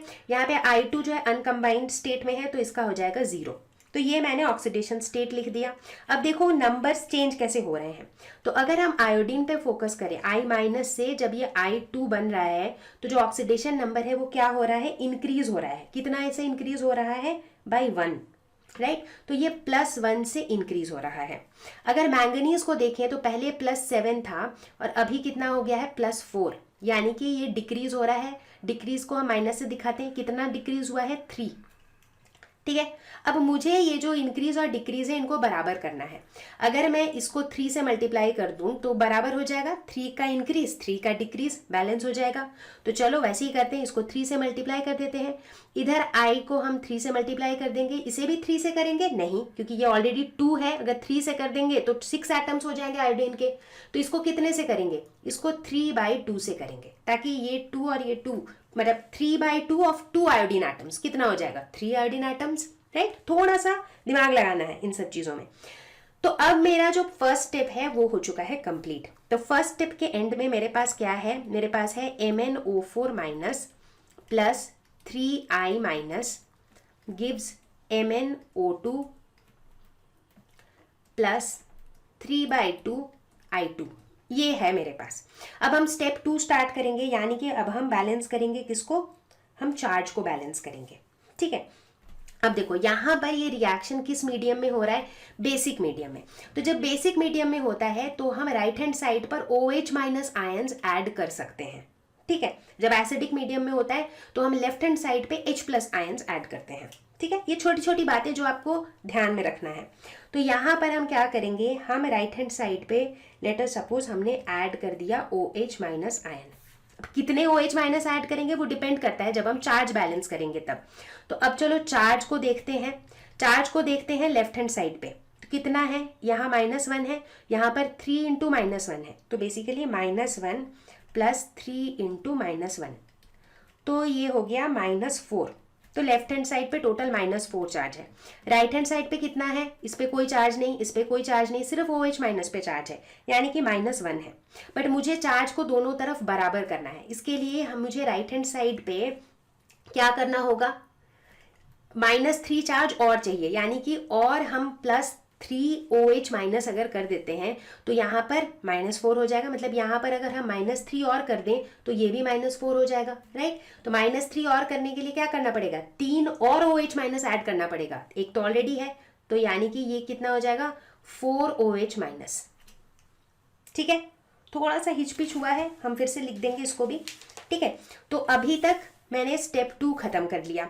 तो स्टेप 2 के खत्म होने तक मेरे पास क्या है, MnO4 minus plus 3I minus gives MnO2 plus 3/2I2 plus 4OH minus. ठीक है, अब हाइड्रोजन को बैलेंस करना है। तो देखो मेरे लेफ्ट हैंड साइड पे जो है कोई हाइड्रोजन है क्या, लेफ्ट हैंड साइड पे मुझे कोई हाइड्रोजन नहीं दिख रहा है। तो हम हाइड्रोजन कहाँ से लाएंगे, हम यहाँ पर H2O ऐड कर देंगे। कितने H2O ऐड करेंगे, जितने मुझे हाइड्रोजन चाहिए। इधर 4 हाइड्रोजन है तो यहाँ पर 2 H2O लगा ऐड कर देंगे, तो फिर 4 हाइड्रोजन इधर हो जाएगा। तो मेरा हाइड्रोजन भी बैलेंस हो गया। अब बारी है ऑक्सीजन की, खाली चेक करना है कि ऑक्सीजन बैलेंस हुआ है कि नहीं। देखो लेफ्ट हैंड साइड पे यहाँ 4 ऑक्सीजन और यहाँ 2 ऑक्सीजन, मतलब 6 ऑक्सीजन। इधर यहाँ 2 ऑक्सीजन और इधर 4 ऑक्सीजन, यानी कि 6 ऑक्सीजन, यानी कि ऑक्सीजन मेरा बैलेंस्ड है। और इसी से मुझे ये पता चलता है कि मेरा जो ये रेडॉक्स रिएक्शन है, this is a balanced redox reaction. देखो पहला वाला किया तो काफी कंफ्यूजिंग लग रहा था, राइट। दूसरा वाला किया तो थोड़ा इजी लगा। अब तीसरा चौथा आप ऐसे करते करते थोड़े से और एग्जाम्पल्स को खुद से सॉल्व कर लो। तो चलो अब हम सीखते हैं हाफ रिएक्शन मेथड। ठीक है, तो इस मेथड के भी कुछ स्टेप्स हैं। तो इसका पहला स्टेप तो ये है कि जो हमारा गिवन रिएक्शन है इसको हम 2 हाफ रिएक्शन में स्प्लिट कर लेंगे। एक रिएक्शन फॉर ऑक्सीडेशन, दूसरा रिएक्शन फॉर रिडक्शन। ठीक है, ये करने के बाद हमारा स्टेप 2 आएगा, जिसके अंदर हम हाइड्रोजन और ऑक्सीजन के अलावा बाकी सारे एटम्स को बैलेंस कर लेंगे। ठीक है, हाइड्रोजन और ऑक्सीजन पे बिल्कुल भी फोकस नहीं करेंगे। तीसरे स्टेप पे हम हाइड्रोजन और ऑक्सीजन को बैलेंस करेंगे, और हाइड्रोजन और ऑक्सीजन को बैलेंस करने के दौरान एज यूजुअल हम H+, H2O इनको ऐड कर सकते हैं। इनको ऐड करने की हमें पूरी आज़ादी है। ठीक है, फिर आएगा हमारा स्टेप 4, जिसके अंदर हम क्या करेंगे, चार्ज को बैलेंस करेंगे।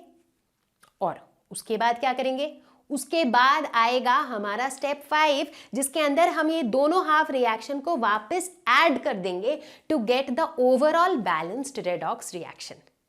लेकिन स्टेप्स सुन के क्या होगा, कुछ भी नहीं होगा। जब तक हम एग्जाम्पल के साथ स्टेप बाय स्टेप इसे नहीं करके देखेंगे हमें कुछ नहीं समझ आएगा। और आप सिर्फ देखो नहीं, आप इसको खुद करके प्रैक्टिस करो, तब आपको और मस्त समझ में आएगा। तो चलो देखें एग्जाम्पल।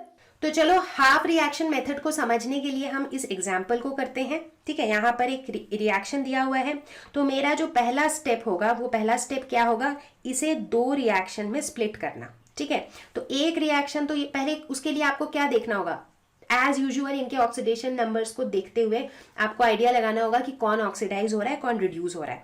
तो यहाँ पर हम क्या देखते हैं कि ये जो MnO4 माइनस है ये क्या बना दे रहा है, ये बना दे रहा है Mn2+। ठीक है, तो यहाँ पर Mn का ऑक्सीडेशन स्टेट है +7 और यहाँ पर इसका ऑक्सीडेशन स्टेट है +2। तो ऑक्सीडेशन नंबर क्या हो रहा है, घट रहा है। तो यानी कि यहाँ पर क्या हो रहा है, रिडक्शन। तो ये मेरा रिडक्शन हाफ रिएक्शन है। और जो दूसरा हाफ रिएक्शन है वो क्या हो जाएगा, SO2 यानी कि सल्फर डाइऑक्साइड से HSO4 माइनस। यहाँ पर हम क्या देखते हैं कि यहाँ पे जो सल्फर का ऑक्सीडेशन स्टेट है दैट इज 4 और यहाँ जो सल्फर का ऑक्सीडेशन स्टेट है दैट इज 6। कैसे निकालोगे वो तो आपको पता ही है, इसीलिए मैं टाइम नहीं लगा रही हूँ उसमें। तो यहाँ ऑक्सीडेशन नंबर बढ़ रहा है, तो ये मेरा ऑक्सीडेशन हाफ रिएक्शन है। ठीक है, तो सबसे पहले स्टेप में हमने दोनों रिएक्शंस को लिख लिए। दूसरा स्टेप मेरा क्या होता है कि मैं ऑक्सीजन और हाइड्रोजन को छोड़ के जो बाकी चीजें हैं उन्हें बैलेंस करूंगी। तो देखो बाकी चीजें यहाँ पर क्या है मेरे पास, हमें मुझे अब सेकेंड स्टेप में बैलेंस करना है मैंगनीज और सल्फर को। तो अगर मैंगनीज को देखो तो पहले वाले रिएक्शन में इधर भी 1 मैंगनीज है, इधर भी 1 है। दूसरे वाले में देखो इधर भी 1 सल्फर है, इधर भी 1 सल्फर है। तो दिस इज ऑलरेडी बैलेंस्ड, कुछ करना नहीं है मुझे। तीसरा स्टेप में मैं क्या करूंगी, बैलेंस हाइड्रोजन एंड ऑक्सीजन। ठीक है, अब इनको कुछ तो बैलेंस करना पड़ेगा। देखो पहले रिएक्शन में राइट हैंड साइड में ऑक्सीजन है ही नहीं, दूसरे रिएक्शन में लेफ्ट हैंड साइड में हाइड्रोजन है ही नहीं, तो इनको मुझे करना पड़ेगा बैलेंस। इनको बैलेंस करने के लिए मैं H+ और H2O ऐड कर सकती हूँ आराम से। ठीक है, तो देखो पहला रिएक्शन लिखा मैंने MnO4-, इधर है Mn2+। ठीक है, तो यहाँ पर लेफ्ट हैंड साइड में 4 ऑक्सीजन है। अब राइट हैंड साइड में 4 ऑक्सीजन डालने के लिए मैं क्या ऐड करूंगी, H2O। कितना H2O, 4, क्योंकि 4 ऑक्सीजन, तो ऑक्सीजन बैलेंस हो गया। बट हाइड्रोजन का बैलेंस गड़बड़ा गया। राइट हैंड साइड में अब 8 हाइड्रोजन है, बट इधर है ही नहीं, तो इधर मैं 8H+ ऐड कर दूंगी। ठीक है, तो मेरा पहला रिएक्शन का हाइड्रोजन ऑक्सीजन बैलेंस हो गया। दूसरा हाफ रिएक्शन देखते हैं। SO2 जो है ये बना रहा है HSO4-। ठीक है, तो यहां पर हम क्या देखते हैं कि लेफ्ट हैंड साइड में 2 ऑक्सीजन है और इधर 4 है। ठीक है, इसका मतलब मुझे जो है लेफ्ट और ऊपर से अगर हाइड्रोजन की बात करें तो राइट हैंड साइड में 1 हाइड्रोजन है और लेफ्ट हैंड साइड में वापस से हाइड्रोजन है ही नहीं। करेक्ट, तो इस साइड अगर मुझे हाइड्रोजन ऐड करना है तो मैं क्या करूंगी, ऑब्वियसली वाटर ऐड करूंगी। करेक्ट, मैं इधर H2O ऐड करूंगी, बट मुझे ऑक्सीजन भी तो बैलेंस करना है। तो एक काम करते हैं यहाँ पे, चूंकि यहाँ पर O2 है और इधर क्या है, 4 है, तो यहाँ मैं 2H2O ऐड कर देती हूँ। तो अब क्या हो गया, ऑक्सीजन इधर 4 है और इधर भी ऑक्सीजन 4 है, तो मेरा ऑक्सीजन बैलेंस हो गया है। बट हाइड्रोजन, इधर हाइड्रोजन 4 है और इधर हाइड्रोजन 1 ही है, तो इसीलिए इधर मैं 3H+ और ऐड कर देती हूँ। तो अब मेरा हाइड्रोजन जो है वो दोनों तरफ बैलेंस हो गया है। तो मतलब मेरा स्टेप 3 जो है वो कंप्लीट हो गया, हाइड्रोजन ऑक्सीजन बैलेंस हो गया है। अब क्या करेंगे हम, अब हम जाएंगे स्टेप 4 में, जिसके अंदर हम क्या बैलेंस करेंगे, हम चार्ज को बैलेंस करेंगे। ठीक है, अब चार्ज को बैलेंस करने के लिए मुझे देखना पड़ेगा कि कितने कितने चार्ज हैं दोनों साइड। तो चलो सबसे पहले तो फर्स्ट रिएक्शन की बात करते हैं। ठीक है, तो फर्स्ट रिएक्शन के केस में लेफ्ट हैंड साइड में कितना चार्ज है, इसमें -1 और इसमें +8, तो -1 +8 यानी कि +7। और अगर मैं राइट हैंड साइड की बात करूं तो इस तरफ +2, तो राइट हैंड साइड में है +2। अब दोनों को बराबर करने के लिए मुझे क्या करना पड़ेगा, अब इनको चार्ज को बैलेंस करने के लिए हम इलेक्ट्रॉन्स ऐड कर सकते हैं किसी भी एक साइड, इसे बैलेंस करने के लिए। ठीक है, तो 5 हम इलेक्ट्रॉन अगर हम किधर ऐड करेंगे, इलेक्ट्रॉन ऐड करने से मेरा ओवरऑल चार्ज कम होता जाएगा, राइट। तो 7 को मुझे 2 बनाना है, तो लेफ्ट हैंड साइड पे हम क्या कर सकते हैं, लेफ्ट हैंड साइड पे हम 5 इलेक्ट्रॉन्स ऐड कर सकते हैं। तो उससे क्या हो जाएगा, ये इसका जो चार्ज है और 5 इसमें से घट जाएगा, तो ये भी +2 हो जाएगा, राइट। तो इस तरह से मेरा पहला वाला जो हाफ रिएक्शन है वो बैलेंस हो गया चार्ज के हिसाब से। अब दूसरे वाले रिएक्शन की बात करते हैं। उसके लेफ्ट हैंड साइड में कितना चार्ज है, 0, क्योंकि देखो इनमें कोई चार्ज ही नहीं है। उसके राइट हैंड साइड पे कितना है, राइट हैंड साइड की अगर बात करें तो यहाँ -1 है, यहाँ +3 है, तो -1 +3 यानी कि +2। तो इधर भी मैं इलेक्ट्रॉन कहाँ पे ऐड करूंगी, ये +2 चार्ज है, तो +2 राइट हैंड साइड पे है, तो अगर राइट हैंड साइड पे मैं 2 इलेक्ट्रॉन ऐड कर दूं तो ये +2 के साथ -2 हो जाएगा 2 इलेक्ट्रॉन का, और ये क्या हो जाएगा 0, तो चार्ज दोनों तरफ बैलेंस हो गया। तो अब मेरा दोनों हाफ रिएक्शन जो है उनमें चार्ज भी बैलेंस हो गया है। अब मुझे इन दोनों रिएक्शन को ऐड करना है, बट ऐड करने के लिए हम हमेशा ऐसा कुछ करते हैं, इन्हें ऐसे किसी नंबर से मल्टीप्लाई करते हैं कि जो इलेक्ट्रॉन्स हैं वो दोनों के बराबर हो जाएं और वो कैंसल आउट हो जाए। तो पहले रिएक्शन में 5 इलेक्ट्रॉन है, दूसरे में 2 इलेक्ट्रॉन है, तो दोनों को सेम बनाने के लिए हम क्या करेंगे, पहले वाले रिएक्शन को जो है हम मल्टीप्लाई कर देंगे 2 से, दूसरे वाले रिएक्शन को हम मल्टीप्लाई कर देंगे 5 से। तो क्या होगा, पहले रिएक्शन में 10 इलेक्ट्रॉन आ जाएगा, दूसरे में भी 10 इलेक्ट्रॉन आ जाएगा, और उसके बाद इन दोनों इक्वेशन को हम एड अप करेंगे। तो चलो करते हैं। तो अब मेरा जो पहला रिएक्शन है उसमें मैं 2 मल्टीप्लाई कर दूंगी सब में, तो ये हो जाएगा 2MnO4- +16H+ plus 10 electron gives 2Mn2+ plus 8H2O।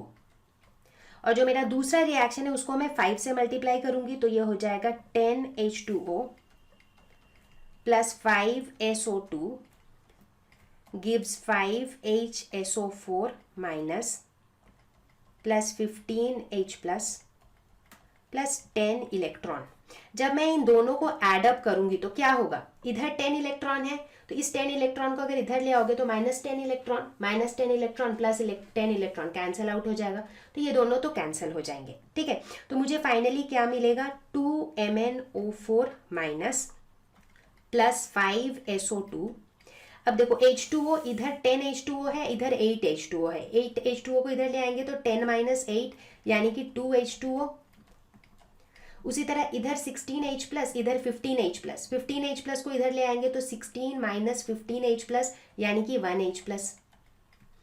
और रिएक्टेंट वाली साइड पे क्या बचा, 2Mn2 plus plus 5HSO4 minus. तो ये हो गया मेरा बैलेंस्ड रेडॉक्स रिएक्शन। तो अगर आप चाहो तो इस रिएक्शन में आप चेक कर सकते हो कि आपके नंबर ऑफ एटम्स भी बराबर होंगे, दोनों साइड के चार्जेस वगैरह सब कुछ बराबर होंगे। So this is how we do half reaction method. तो बच्चा पार्टी, ये था हमारा रेडॉक्स रिएक्शन का वीडियो। और जैसा कि हम देखते हैं कि रेडॉक्स रिएक्शन का जो ये कॉन्सेप्ट है, it is evolving with time.